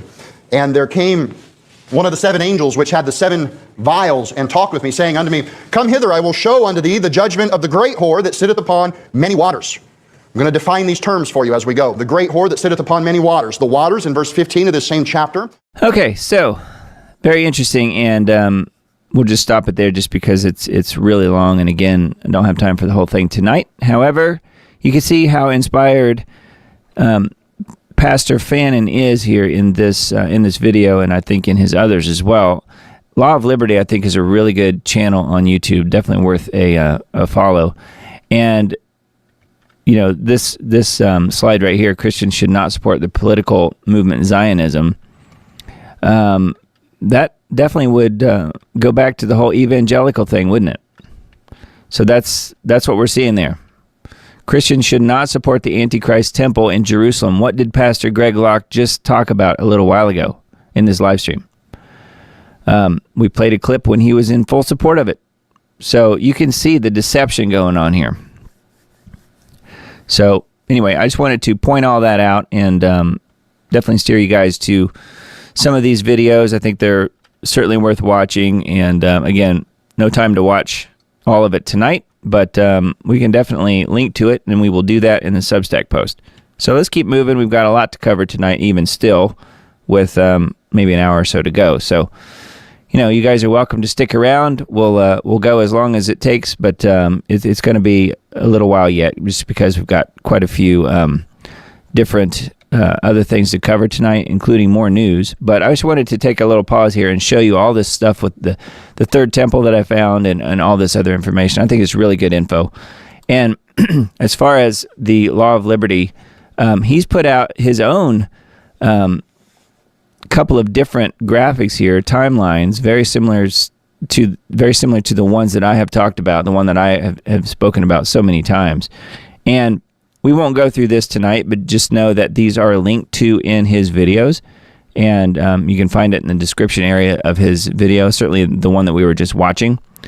And this one's about the day of the Lord, and the one before it that I just showed you guys was about the pre-wrath rapture timeline, and then talking about the seals and the trumpets and the vials and so forth. So what I would like to do is, at some point, I will make a special report, and we'll go through these. We'll go through this one, and we'll go through this one, and we'll also go through this one, which is one that I have talked about before, and just left this page open on the Serapeum.com, which is Dustin Nemos's site. So we'll go through all these and kind of do some further details. So he's got the countdown here, where I personally think that he's wrong about this. I don't think that we have this long. September 25th, 2034, Feast of Trumpets. I think he's right about Feast of Trumpets, but wrong about the date, wrong about the year. So anyway, I think we'll do that as a special report, not necessarily on a live stream, but there's so much to talk about there, and lots to look at, kind of comparing the different timelines and seeing who says what about when, and how things are going to unfold. You know, we've uncovered a lot of things and discussed a lot of things in this show. Like, I don't really hear that many other people talking about, like, the Antichrist, the soon-to-be Antichrist person has been discovered. We do know who that person is. He's been revealed.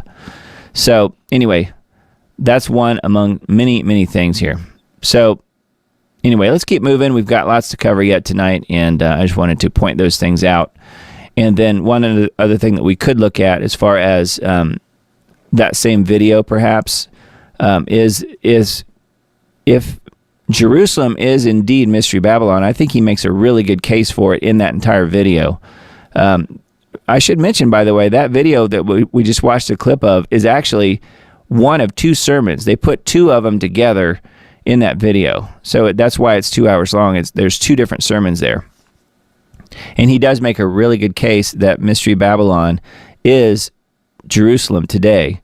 And I've been saying all along that I personally think that it's New York City, and provided reasons for that, and have mentioned things like if you were interviewing a city for a job in Revelation 18, New York City it fits the bill. And perhaps that is true. However, that doesn't necessarily mean that I've been right about that. So I will definitely be the first one to admit, if it's indeed Jerusalem, which makes a lot of sense, then New York City perhaps will be spared from some of the judgment, or not. We don't know. It's all up to God, right?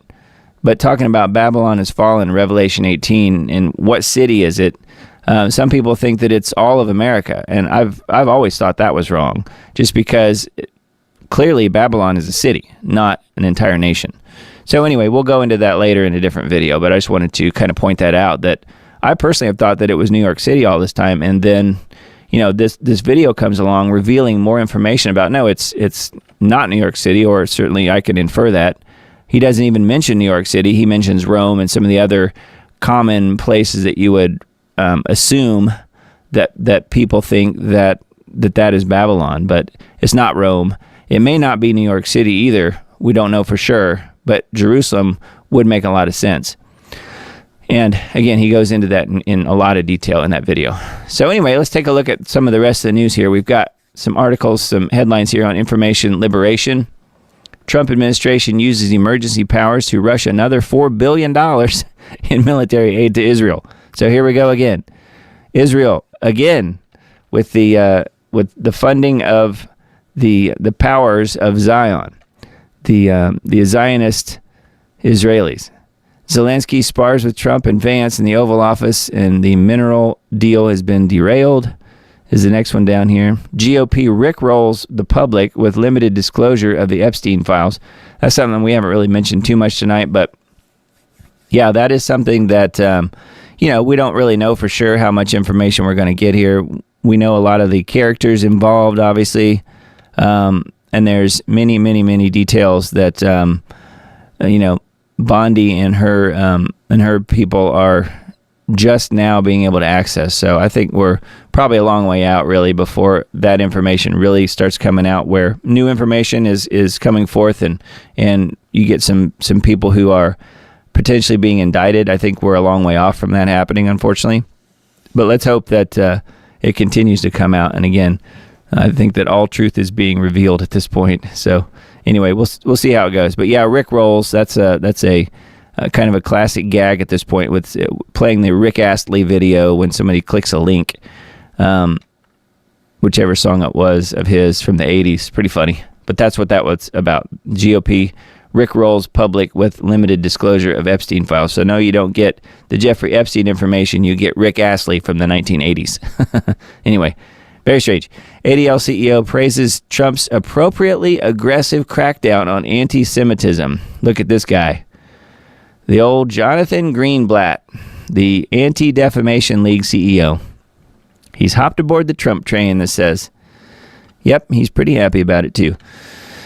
Yeah, anyway, this whole anti-Semitism thing, we've covered that quite a bit on the show, and that's some scary stuff right there. That's some serious oppression of First Amendment type stuff, right? Trump shares AI video depicting the Trump Gaza, which we mentioned that at the beginning of the show. I think Trump is trolling everybody, personally. But not to say he doesn't want that, but I think he put it out there just to aggravate people. And man, it's really done a lot of that. It's worked. Trump and Lutnick announced plan to sell U.S. citizenship to rich foreigners for $5 million. I mentioned that a little while ago. Activist judge blocks Trump administration from conducting immigration raids at houses of worship. So I guess every place will be a house of worship now if you're in a sanctuary city. Australian Defense Force officer loses security clearance over loyalty to Israel. Probably meaning lack of loyalty to Israel is my guess. So anyway, there's a few of the headlines on information liberation, and let's see, I got through a few of the links. There are lots and lots of links here on Daily Crow, which I usually do peruse and find some really interesting stuff. But man, there were a ton of them this time, so I only pulled up a few. This one I thought was interesting. It's a Substack that apparently was an article from a while back, but I didn't know about it until just today, where the Lahaina kids sent home from school to be burned alive. 3 Lahaina schools closed due to power outages many hours before the fire. So talking about the Lahaina school kids. And says that, let's see here. Also, let's see, this was updated and added March 1st, so yesterday, 2025. Also, there are tons of links in the comments under each article. Especially interesting was, as I was writing these pieces, they had already changed the Google satellite view and showed all of the fire damage. I thoroughly analyzed it and compared it with 2 or 3 great YouTube videos of drive-thrus the day after the fire. I got lots of screen captures just in case Google reverted back, which of course they did. I documented that also. Today it looks like they still have the old pre-fire one, except for one small area that they've cleared away. And he's linked to that. So anyway, there's information here about the schools in Lahaina. Power outage caused by high winds, ? Hurricane warning, and all of that. So more interesting stuff there on this Substack. I thought that was worth mentioning. And then let's see here. I didn't really pull up any separate RT articles, I guess, this week. And then wanted to mention vigilantnews.com. It's a pretty good site. They've got some interesting articles, and I pulled up one of those. Let's see. This one that I found earlier today. Texas company lands on the moon in first successful commercial landing. Yes, and they even had Buzz Aldrin here in one of the videos, watching it on television. Right here. There he is watching it on TV. So yes, an unmanned probe apparently has landed on the moon, according to this. So a Texas company says shortly after landing on the moon, employees were handed Make Space Great Again hats. Isn't that nice? Firefly Aerospace. Firefly Aerospace's Blue Ghost lander. How about that name? So it's the Blue Ghost lander by Firefly Aerospace. became the first private spacecraft to successfully land on the moon after descending from lunar orbit early Sunday morning. So who knows? Who knows? I wish it would wander around and find that flag that got planted. I think that should be the first thing it looks for. It's because that flag doesn't exist. Firefly confirmed on X around 0336 Eastern Time that the 6.6 foot tall lander, how about that size, stuck the landing and became the first commercial company in history to achieve a fully successful moon landing. First commercial company. This small step on the moon represents a giant leap in commercial exploration, adding that this paves the way for future missions to the moon and Mars. Yes, because we've never been to the moon, have we? Anyway, we won't go into all that tonight, but there's some video and I guess some still shots and stuff like that as well. So I didn't know if you guys knew about this, but I thought it was pretty funny. Apollo 11 moonwalker, I would put that in big quotes. Buzz Aldrin congratulated the Austin-based space startup on X.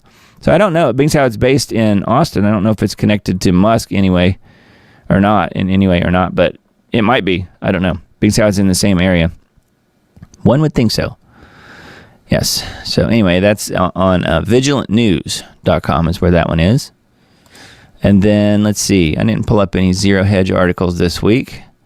The Daily Signal is another site that I get their emails and then often forget to pull up any of their articles week to week, but they always have some interesting things as well. It's worth taking a look. And again, we'll link to all these things in the Substack post that I send out. Let's see. Forbidden Knowledge TV.net was down last week. It's working again now. I think it was working again even as of later that night or the next day because it was not working last Sunday. Directed Energy Weapon Industrial Video. And, you know, people have been talking about dues. We mentioned Lahaina a little bit ago. That's something people have been blaming those fires on dues. And, you know, one of the things Dane talks about is that if you have, you know, these lasers as the ignition source, they don't work through clouded skies, whether it's clouded with, you know, particulate matter being sprayed from planes or whatever. They don't work really very well. They have to have a direct line of sight. And that might be the case. I don't know. But there's a video embedded here about directed energy weapons, and it was an industrial video. So you can check that out if you guys want to. Lots of videos linked on this site, forbiddenknowledgetv.net. Trump wants peace, you Trump deranged morons. This one says, Zelensky tells Vance blankety blank to his face in front of worldwide media. Which that's not exactly a very flattering term, whatever this is. I think it's B-I-itch in Ukrainian, if you know what I mean. Trump kicks Zelensky out of the Oval Office after shouting match, and so on and so on. There's quite a few articles and videos and stuff on this site, forbiddenknowledgetv.net. All right, and then Leo Hohmann's newest article, No Laughing Matter, Unmasking Comedian Zelensky's Deception and His Role in the Globalist War on Humanity. So that is the newest Leo Hohmann article, and then some of his Substack posts. If Trump nixes this one government rule, it could unravel the entire climate, ... And then talking about fake science theory. So talking about the green agenda, I guess. Teenage boy confronted by 2 armed home invaders, and guess what happened? Things did not turn out well for the 2 home invaders. Yeah, sounds like a Christmas time movie that I remember. Microsoft boasts of having developed entirely new state of matter will kickstart quantum computing. Well, I got news for you. Quantum computing's been around for a long time. So anyway, that's just a few of Leo's Substack articles that you can find. And then Wine Press, that's a website that we tend to talk about on this show quite a bit. I think they do some really good work.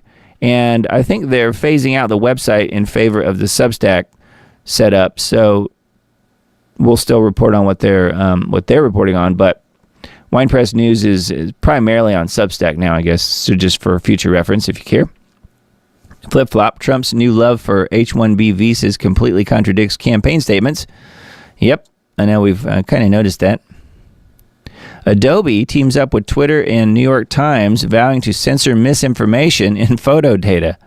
How about that?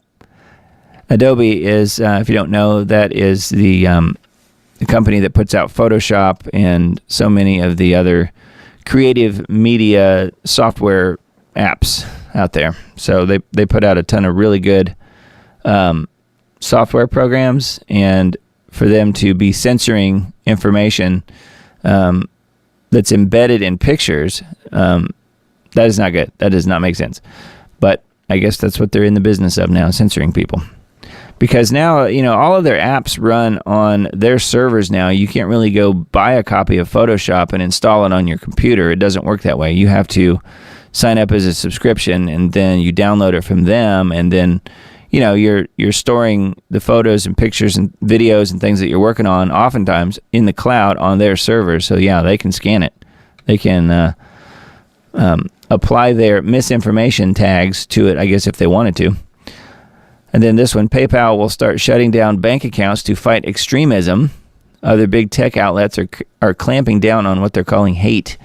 So PayPal might be back at it again pretty soon. Just something to watch for if you guys have PayPal accounts out there. Anyway, there's some other articles on Wine Press News on Substack, and then a few of the Gateway Pundit articles I pulled up. World War III watch, Keir Starmer announces he's ready to send boots on the ground to Ukraine after giving them $2 billion.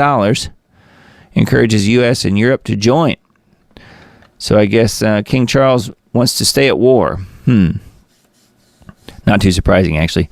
But $2 billion is a drop in the bucket. I wonder how much Zelensky will actually pocket himself versus using to help his troops and stuff. UK on Sunday announced it would send Ukraine a measly $2 billion in military aid after Trump-Zelensky Oval Office blow-up. PM Keir Starmer then announced he's ready to send troops to Ukraine and encourage Europe and the U.S. to jump into World War III against Russia, a nuclear power. Yeah, so that's not necessarily a good idea, but that's what they want, more war. So anyways, not looking good, but yeah, Europe and the UK are jumping in with both feet, I guess. They want their war.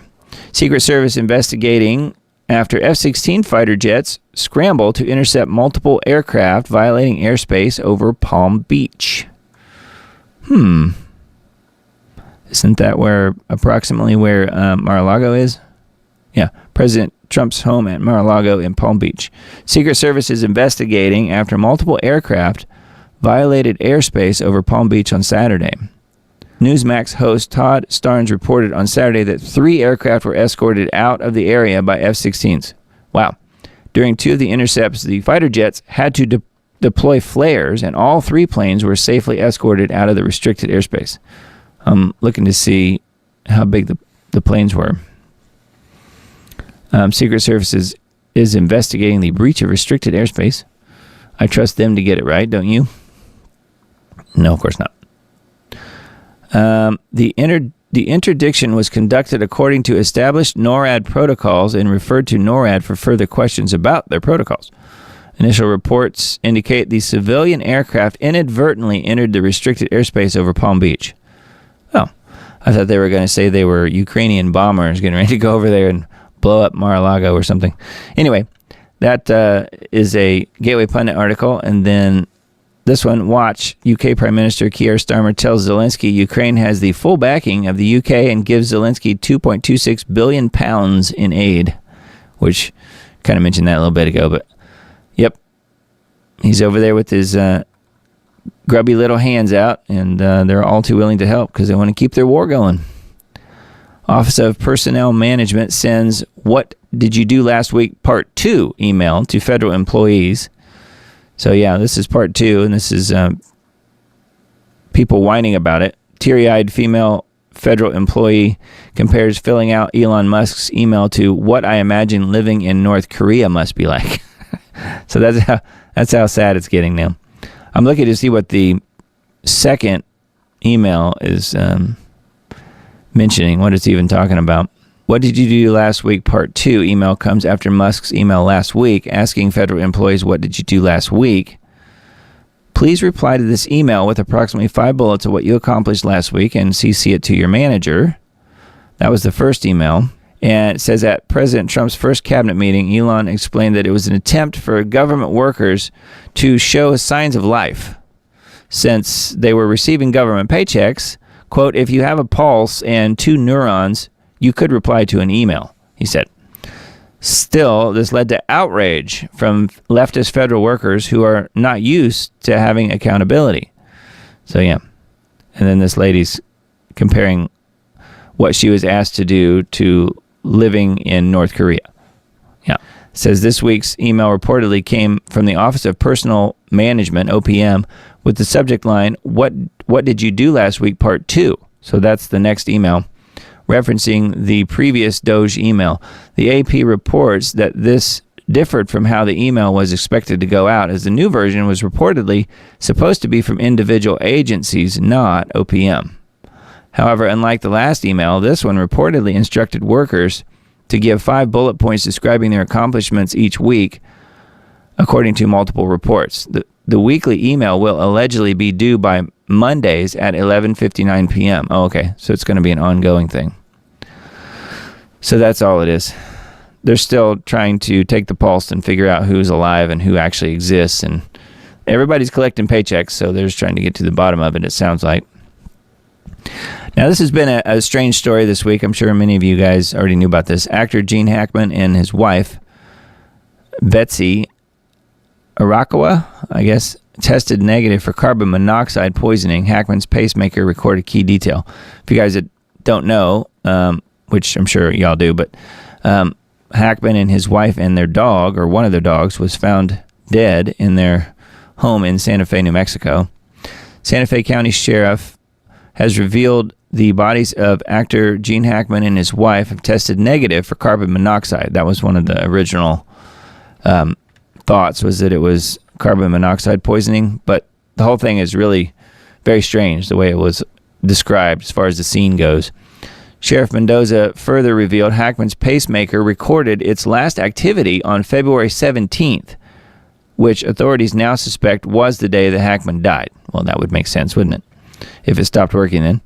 A toxicology and autopsy report for the couple is still pending and is expected to take a month until the results are revealed. Mendoza also noted that there is still uncertainty over the cause of Hackman and his wife's death, and an investigation is still ongoing.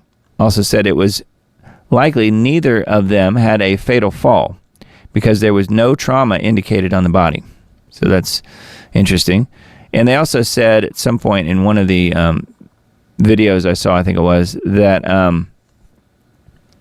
when the workers who were working on his property found them, the door was open, although no forced entry apparently had happened. So I think they're treating it like there's potentially a crime that happened and it wasn't just something natural, quote unquote. So I think there will be more details that come out about this, but who knows when.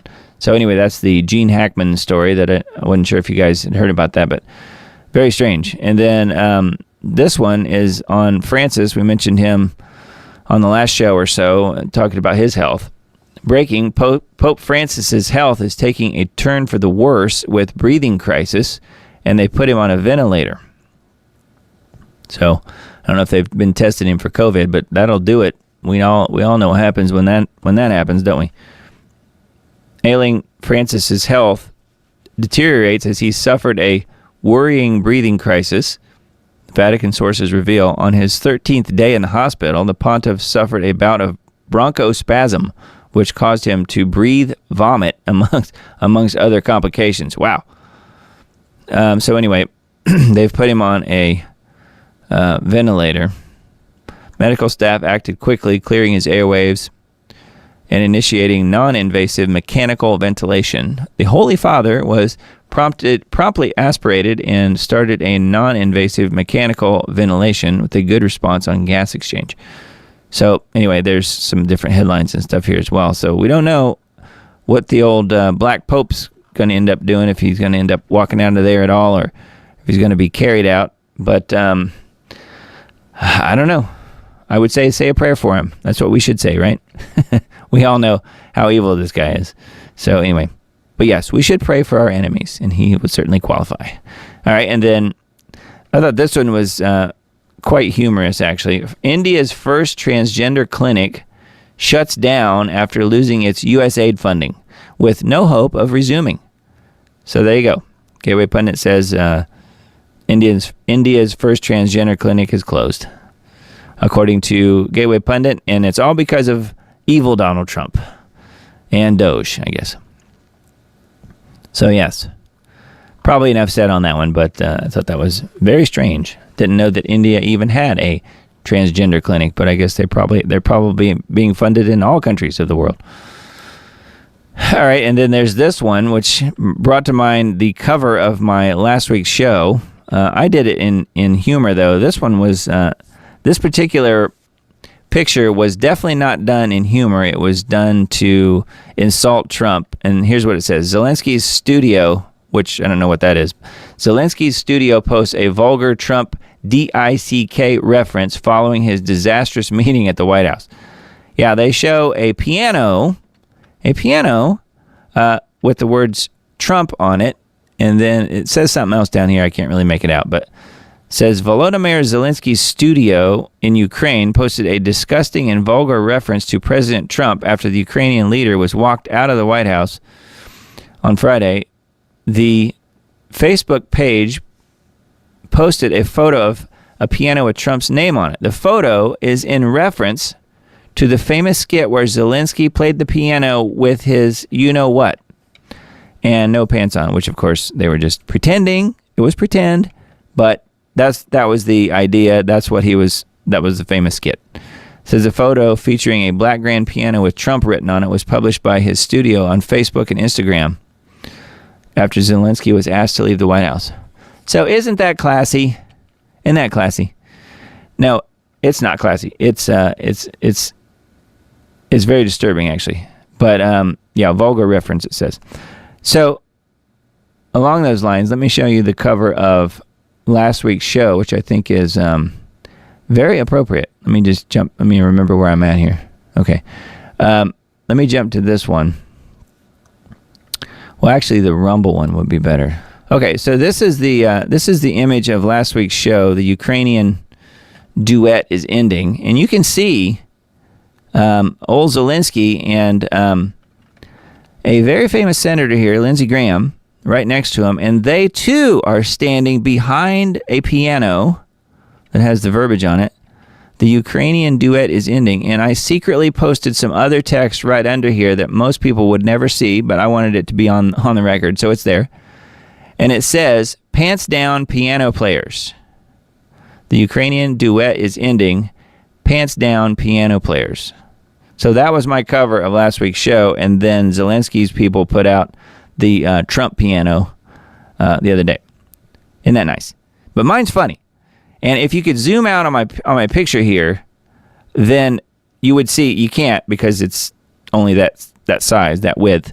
But if you could zoom out, you would see that their pants are down around their ankles. That's why it's funny.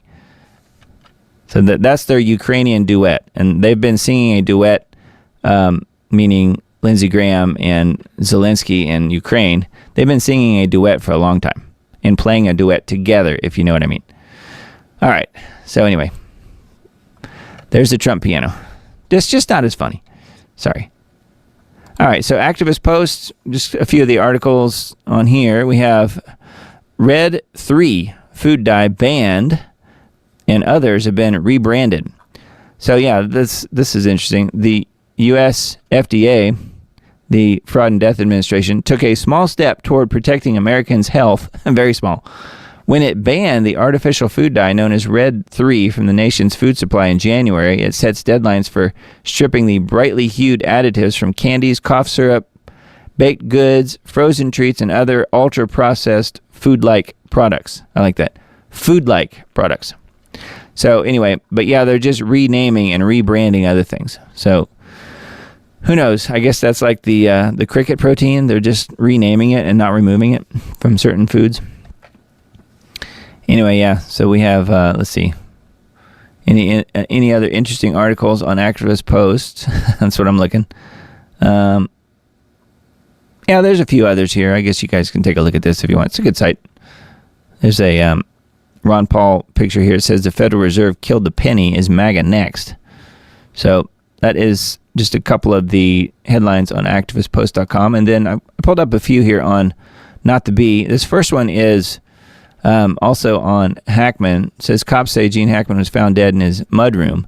His wife was in a bathroom surrounded by pills, and their dog was in a closet. And then listen to the 911 call. So I won't subject you to that, but it's there. And this was, I think the 911 call was his, was the people that were working for him, looking to see what they were doing, like the people working outside for him and taking care of their yard and stuff. Anyway, so there's more information here on this. There's Gene, more recent picture. And it says foul play is not suspected as a factor in those deaths at this time. Now, cops say the deaths are suspicious enough in nature to require a thorough search and investigation. You think? Yeah. So we'll see what happens. I don't know. But that's on Not the Bee. And then this one I thought was interesting too. Disney scuttled a trans character in its new show and included a Christian character for the first time in 30 years. Wow. Dear Heavenly Father, please give me strength, he says. A Christian character. So this does not mean drop what you're doing and start watching all Disney stuff. I'm just reporting it. Is Disney finally tired of woke, or are they just tired of losing money? It's probably more, I would guess, more that second thing. A new Disney Pixar show, Win or Lose, made the news earlier this year for removing a trans character, as we reported here. It says Pixar scrubs trans characters storyline from new series. We recognize that many parents would prefer to discuss certain subjects with their children. How about that? So that was before Trump even got in. Now people are talking about the fact that one of the main characters is an open Christian, something not seen in Disney production since The Hunchback of Notre Dame in 1996. Wow. The first episode of the show, main character is seen praying before one of her games. Oh, okay. Well, it's a girl, but it still make it look like a boy. So there you go. Anyway, got to hand it to them. I guess they are worried about the bottom line, not really so much about wokeism, but that's what I think anyway. And then I thought this one was kind of funny. This is no relation, but you'll know what I mean when I read this. Former hair band guitarist turned politician wrote an update to Pennsylvania's state anthem. What do you think? So you can play it. I can't play it on this live stream because it could shut my live stream down, but this is why I say it's no relation. Pennsylvania Congressman Russ Diamond once played a guitar for a hair band called Bashful. Never heard of them. And honestly, they weren't bad as far as hair bands go. I guess this is their video. There he is. But since then, Russ Diamond has gotten himself a haircut and become respectable. It takes a haircut to become respectable, I guess. But he apparently hasn't given up the music bug altogether. When the call came up for a new Pennsylvania state song, Russ Diamond wrote one. He calls it Pennsylvania, the Keystone to My Heart. Oh, I get it. The Keystone. And then they've got the song embedded here if you want to hear it. He says, the state song we have now, I don't think there's any bad music. It just, is it appropriate? It should have more of a hook, an earworm that gets stuck in somebody's head. It should be able to be adapted to different styles and formats. He also sent around an email to colleagues that read in part, I'm not saying my song should become the official state song, but it is a simple and adaptable composition that would be more suitable to the task. Wait, who the heck am I trying to kid? My song would make an awesome official state song, and I think it should be. This is what he said.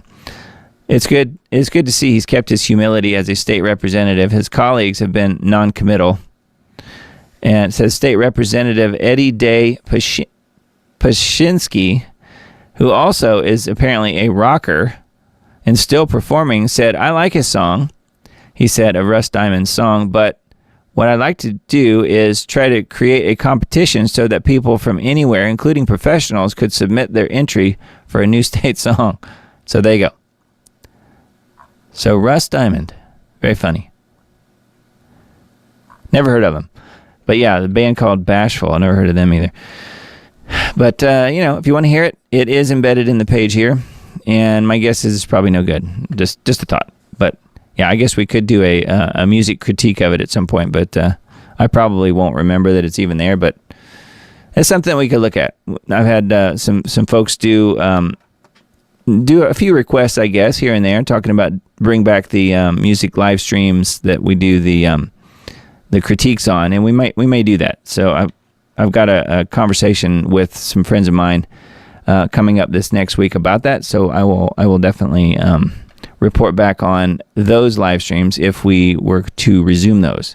For you guys that don't know, I'm involved in music, and at one point, several years ago, I guess at this point, 2020, 2021 primarily, I was doing music industry type live streams where I'm going on and helping people in a live situation by listening to their music and making comments on stuff that they can change and make better and get them in a mode where they could possibly get their songs licensed for visual media, things like film and TV and commercials and video games and things like that. Because that's some of the stuff that I do day to day. So anyway, we'll come back to that later. But I just wanted to mention Russ Diamond's song. I thought that was really funny. Anyway, InfoWars articles now live. Humanity is facing one of the most dangerous crises in history after EU leaders pledged to send their armies into Ukraine to fight Russia. De facto leader of NATO, Keir Starmer, is attempting to drag the U.S. into thermonuclear World War III. So there's the problem, children, right there, with old tieless and suitless Zelensky front and center. So I think it'd be funny if he just he might as well just wear a t-shirt. Just a t-shirt and shorts, and maybe have some sunglasses and a baseball cap on or something like that. He'd be just as dressed up. I mean, what a dork. I wonder why he decided that was the hill he was going to die on. Never ever to wear a suit. I mean, it just shows how ridiculous the whole thing is. And what, did they not pay him enough money? The billions of dollars can't buy a decent suit. I mean, these people all have suits. Even Tampon Trudeau. So anyway, that one's an InfoWars article and video. And then this one, Europe unveils rival Ukraine peace plan backed by boots on the ground and planes in the air. Not good. Not good at all. They're really trying to drag us into war, aren't they? And this one, IRS refuses to give data of 700,000 potential illegals to ICE. I vote we audit them and shut them down. What do you say? Department of Homeland Security officials have asked the IRS just this past Thursday to connect the names of potential illegals with data on their last known addresses and phone numbers and email addresses. IRS databases are considered to be particularly valuable sources about illegal immigrants because they contain up-to-date information on workplaces, names, and ages of children, and addresses. But the IRS says, no, you can't have it. So I think it's time for a Doge audit, don't you? Quickly.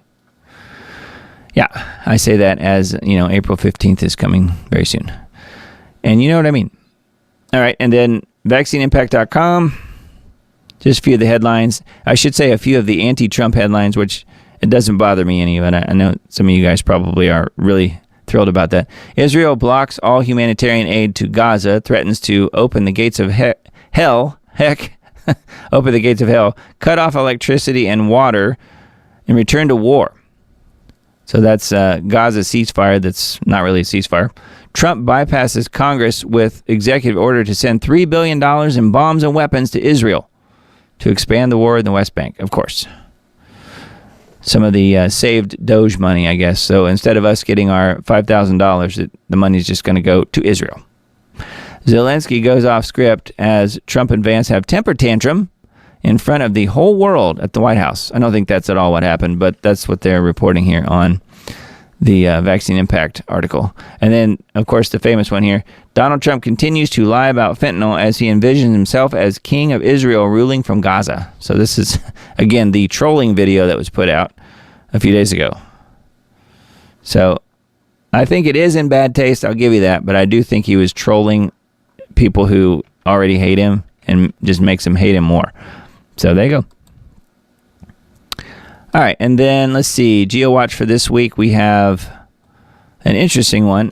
Billionaire bunkers. Apocalypse Now.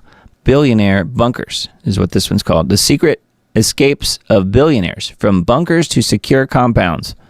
Why the U.S. has been home to Earth's most unusually cold air this year. And weather whiplash expected for millions across the U.S., with some places seeing 90-degree temperature swings. Wow. Are the billionaires about to stage their escape from unfolding collapse? Where does that leave the rest of us?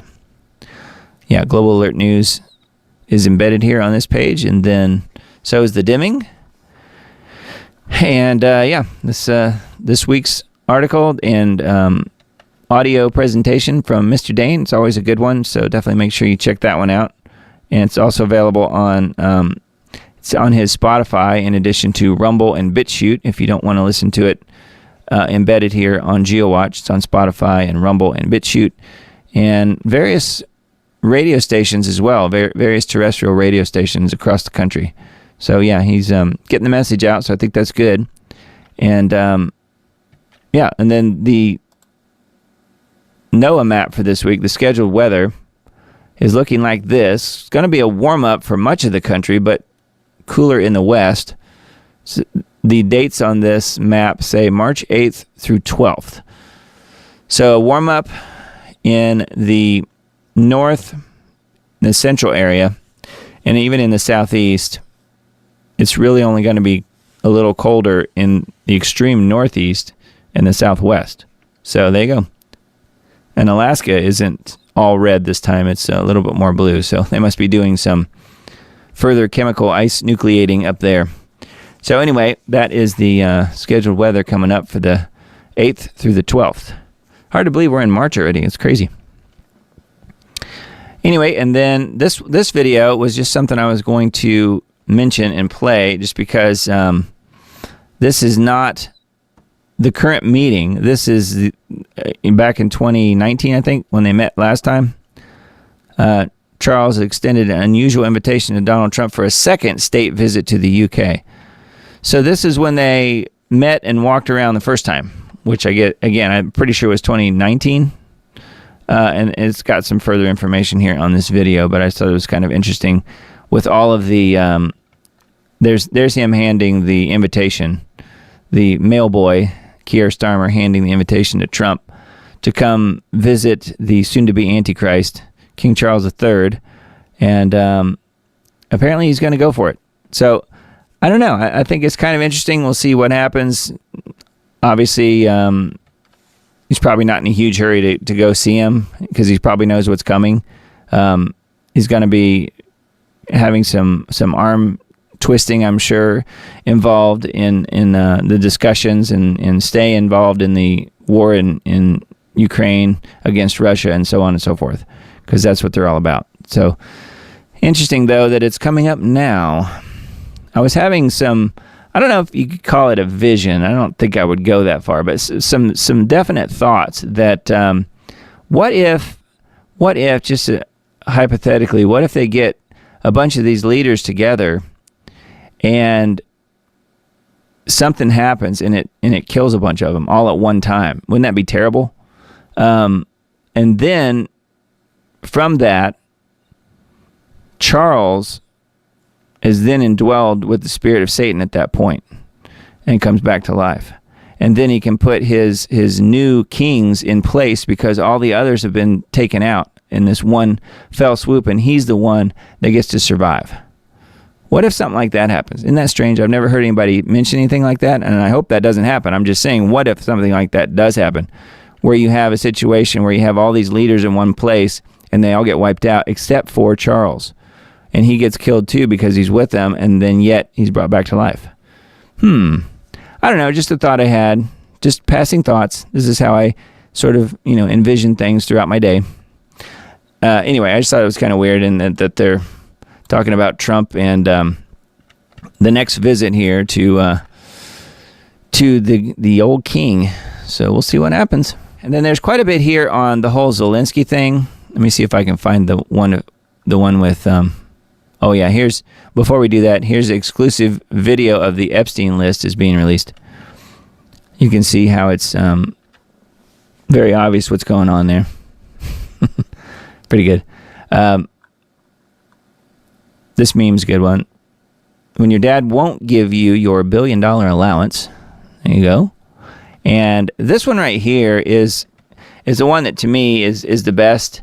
And this is just a still shot, but there is an entire video of him in mini-me form. And man, it's a good one. Because that is pretty much very true as far as the way it all unfolded. And then this tweet as well, arrest them all. Arrest every person involved in biological labs in Ukraine. And you can see all the usual suspects. And then we have lied about everything. However, the Ukraine coverage is all true. So just remember that. And then some GeoWatch type posts. And then this one as well kind of says it all. Got the old Zelensky toast. Pretty good. And now here is, we were talking about Romania at the beginning of the broadcast. This is just some video footage of a few of the many thousands and thousands of people that were there in support of Georgescu, the rightful president of Romania, he's been jailed. He's been arrested, and then they put him in like home detention, basically. So he is arrested and can't leave his home, last I heard. But they want to make sure he's not on the ballot the next time they run their fake election scam, so that he can't get elected again. Because if they actually allowed him to get elected, they might actually have to allow him to assume. There he is, right there, to assume the role of president, and they can't afford that to happen, I don't think. So anyway, he has asked Trump for support and help. So we'll see what happens. Kalin Georgescu. Okay, let's see. And then there's this one. I want President Trump to start an immigration exchange. It would work like this. Are you an American who hates America? If so, we'll fund your move to a left-wing country if you renounce your citizenship. In exchange, we'll take a citizen of that country who loves America. How about that?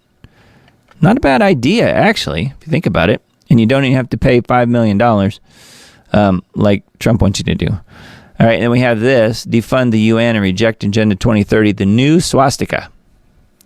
And you've seen probably some of the crazy, like especially EU leaders and the World Economic Forum people wearing these things. And I've definitely seen King Charles wearing that same little new swastika. But that's it right there. There it is. And this tweet is actually a retweet from Rob Schneider. There was an old man the last time I came here. Is there any chance I can talk to him? Yeah. That kind of sums it up. Aluminum, barium, strontium, I can't breathe. All lives matter. We've got some good tweets here this time. So that is the Diamond Report on X. The Diamond RPRT on X. So please follow along there. It'd be nice. And then what else? Substack. The link's in the upper right corner up there, diamondist.substack.com. So please join there. And it is totally free. And also an option is a mechanism to support the show. So that's available on Substack as well as on Subscribestar. So thank you, subscribers. You know who you are. And your support is lovely. It definitely helps. And, helps me kind of... Eventually, I want to get to the point where this show is breaking even. I'm probably quite a few years off on that, honestly, but we'll see what happens. But thank you guys for supporting the show. I definitely appreciate it a lot, and it helps to defray the cost of time spent and equipment and software and all that stuff. So thank you guys very much for supporting. And again, you know who you are. Let's see what you guys are saying in chat, and we can wrap it up, I guess, for tonight. We had really not that much chatting going on for a while. Miss Susan was here saying quite a bit, and she was mentioning that, it was awfully quiet in the chat. And I said, I noticed that maybe I picked the wrong night for the live stream. Is it Sunday? So if you guys can confirm for me if it's Sunday, that would be good. No, it must be Sunday. Emily's here. No, I'm just joking. But let's see. So yeah, prayers for Miss Crystal, our good friends, the Verbas. Mark jumped into chat here and said that please pray for Crystal. She's being sick every half hour. Wow, it's been going on for hours now. So hopefully Miss Crystal will be okay. So please know we're praying for you and your health. And we definitely appreciate your support of the show, both of you guys, and pray for your family. And yeah, just we'll try and remember and keep you guys in prayer all week. So that would be a really great thing if you guys can help me do that. Let's see here. What else is happening in chat? Susan says, so the bottom line here is talking about Israel. We have been and are being deceived by the voice of Israel proclaiming these things. That was in reference to the videos I showed earlier. Yeah, that is the bottom line. Yep, we're being deceived by them on purpose, and it's happened pretty much ever since 1948. Yep. So, and it's just gotten worse. So, this is a very good broadcast. Thank you so much for bringing all of these updates out weekly. You're welcome. Appreciate that. And thank you, Susan, for all of your support as well. And talking about the pastor in the videos I played earlier, oh my, what he's saying resonates loudly. Thank you to Kathy for sharing this. Yeah, the video was really good, so I don't think Kathy's here tonight. But yes, thank you. She might hear this later, so thank you, Miss Kathy, for posting that in band. It was a really good video going back to, let's see, this one. Law of Liberty. Pastor Adam here. So yeah, it's good stuff. Good stuff for sure. All right, and then let's see. Looking to see if there's any other links. Miss Emily posted the band link. So yeah, you can join the band group if you guys are so inclined. It's totally free, and it looks like this. band.us/@thediamondreport. The link's in chat on Rumble and YouTube as well. So thank you, Miss Emily, for posting that, as well as the link to Subscribestar. So yeah, those are there, and again, very much appreciate your support, and feel free to follow along on my other channels. You guys know about the YouTube thing. It's Take It to the Lord in Prayer End Times Dates. I'm continuing to lose subscribers. I'm back down to 918 again. It's just sort of it's become comedy routine at this point, really, because I can't get above 921. 921 was the peak. I'm not allowed to go above that number. Now I'm back down to 918. So it's just funny more than anything. These are the games that are played. So I guess it's a first world problem, right? So anyway, the Rumble channel is a good place to go. So if you happen to be on Rumble, I think that's a good option if you're not, so stuck on YouTube. I like both. I mean, I do watch quite a few things on YouTube, but Rumble has some really good stuff. So so thank you to the folks over on Rumble. We got 10 people watching over there and 17 on YouTube tonight. So thank you guys very much for being here. Yeah. But all of the recent Diamond Reports, even the Take It to the Lord in Prayer series, are all on Rumble.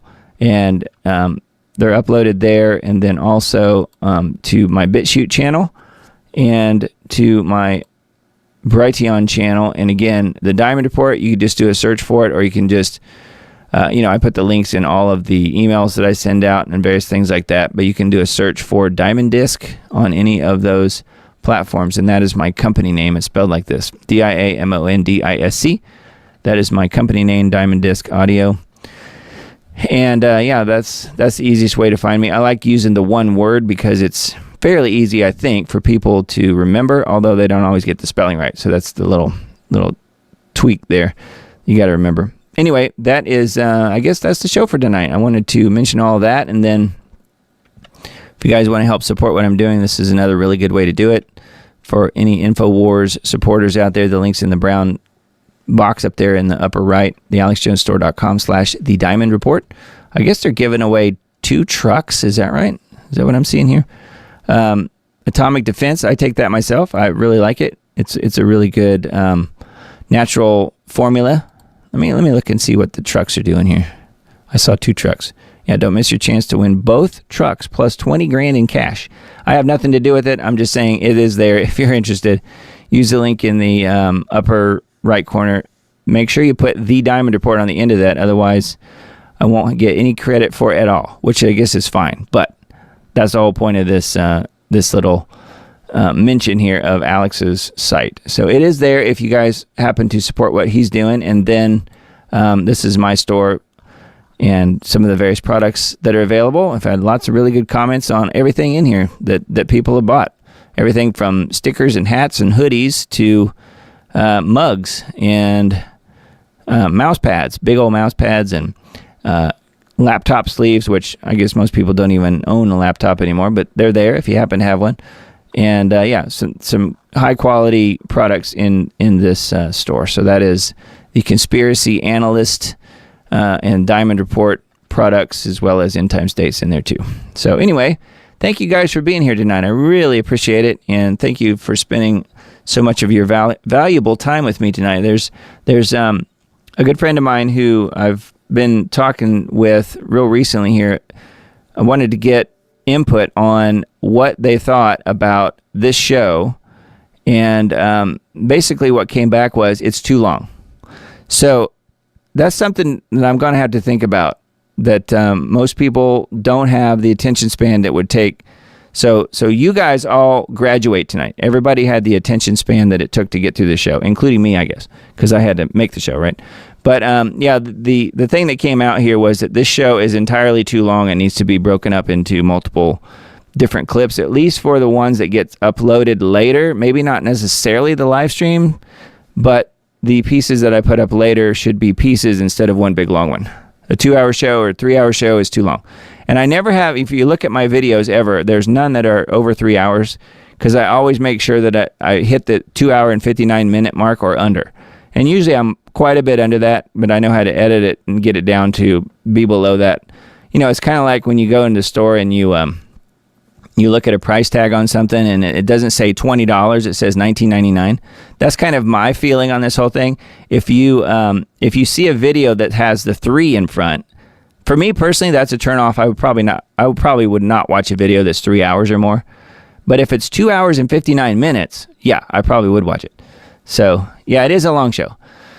I have multi-screens and do other stuff as I listen to you. 4 says. Okay, good. That's good to know. Well, you know, it's someone that I really value their opinion, and you know, in case they hear this later. No, I'm just joking. I really do value their opinion a lot, and it means a lot to me. And I may look at that as well. I was doing that, by the way. I was taking the show and breaking it up into pieces and uploading those to TikTok, and then I basically got completely. I wouldn't say banned, but I got shadow banned on there, and did get a couple of what you could consider strikes on TikTok. They're not really called that. But yeah, it just wasn't a good thing. But I was taking the show and uploading them in chunks there. But I could do that, I suppose. I'm not really sure if that's something that would appeal to very many people, but having little shorter clips might be a good thing. So I might try that. We'll see. We'll see how it goes. You know, again, it all goes back to how much time can I spend on it, because time is money. That takes me away from being able to do other things that make money. So do I really have time to do that? So that is, that's kind of where I'm at with it. You know, I don't really have a problem having the show be kind of long like this. And I do end up cutting it down to a point where it's hopefully the best information in as small of a time frame as I can squeeze it. So just know that I do try and work on that. I try and be conscious of you guys' time. So on that note, we can end for tonight. I pray that you guys have a really blessed week this week. And thank you again for being here. I really, really appreciate your time, and know that that you are very much respected by me and by the friends of mine here that listen to this show.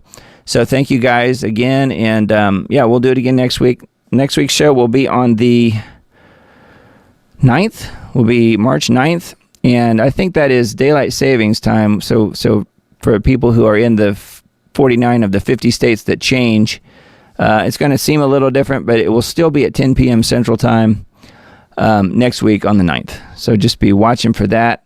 And I guess we can wrap it up for tonight. I do have one more video. This is the latest and greatest Reese report, carbon tax and the digital ID control grid. So this is a kind of an anti-Trump video coming up here. So we can watch this. And, you know, I don't really necessarily see that this... I do think that, yes, the control grid is unfolding, although I do think some of the things that's being alluded to in this video aren't necessarily what's going to happen and what's going to play out necessarily. But, you know, we'll see. We'll see. I think Greg Reese does some really good work, and we'll close with this video tonight. So blessings, you all, and I hope that you have a really great week this week, and we'll come back and do it again next week. Love you guys. Talk to you later.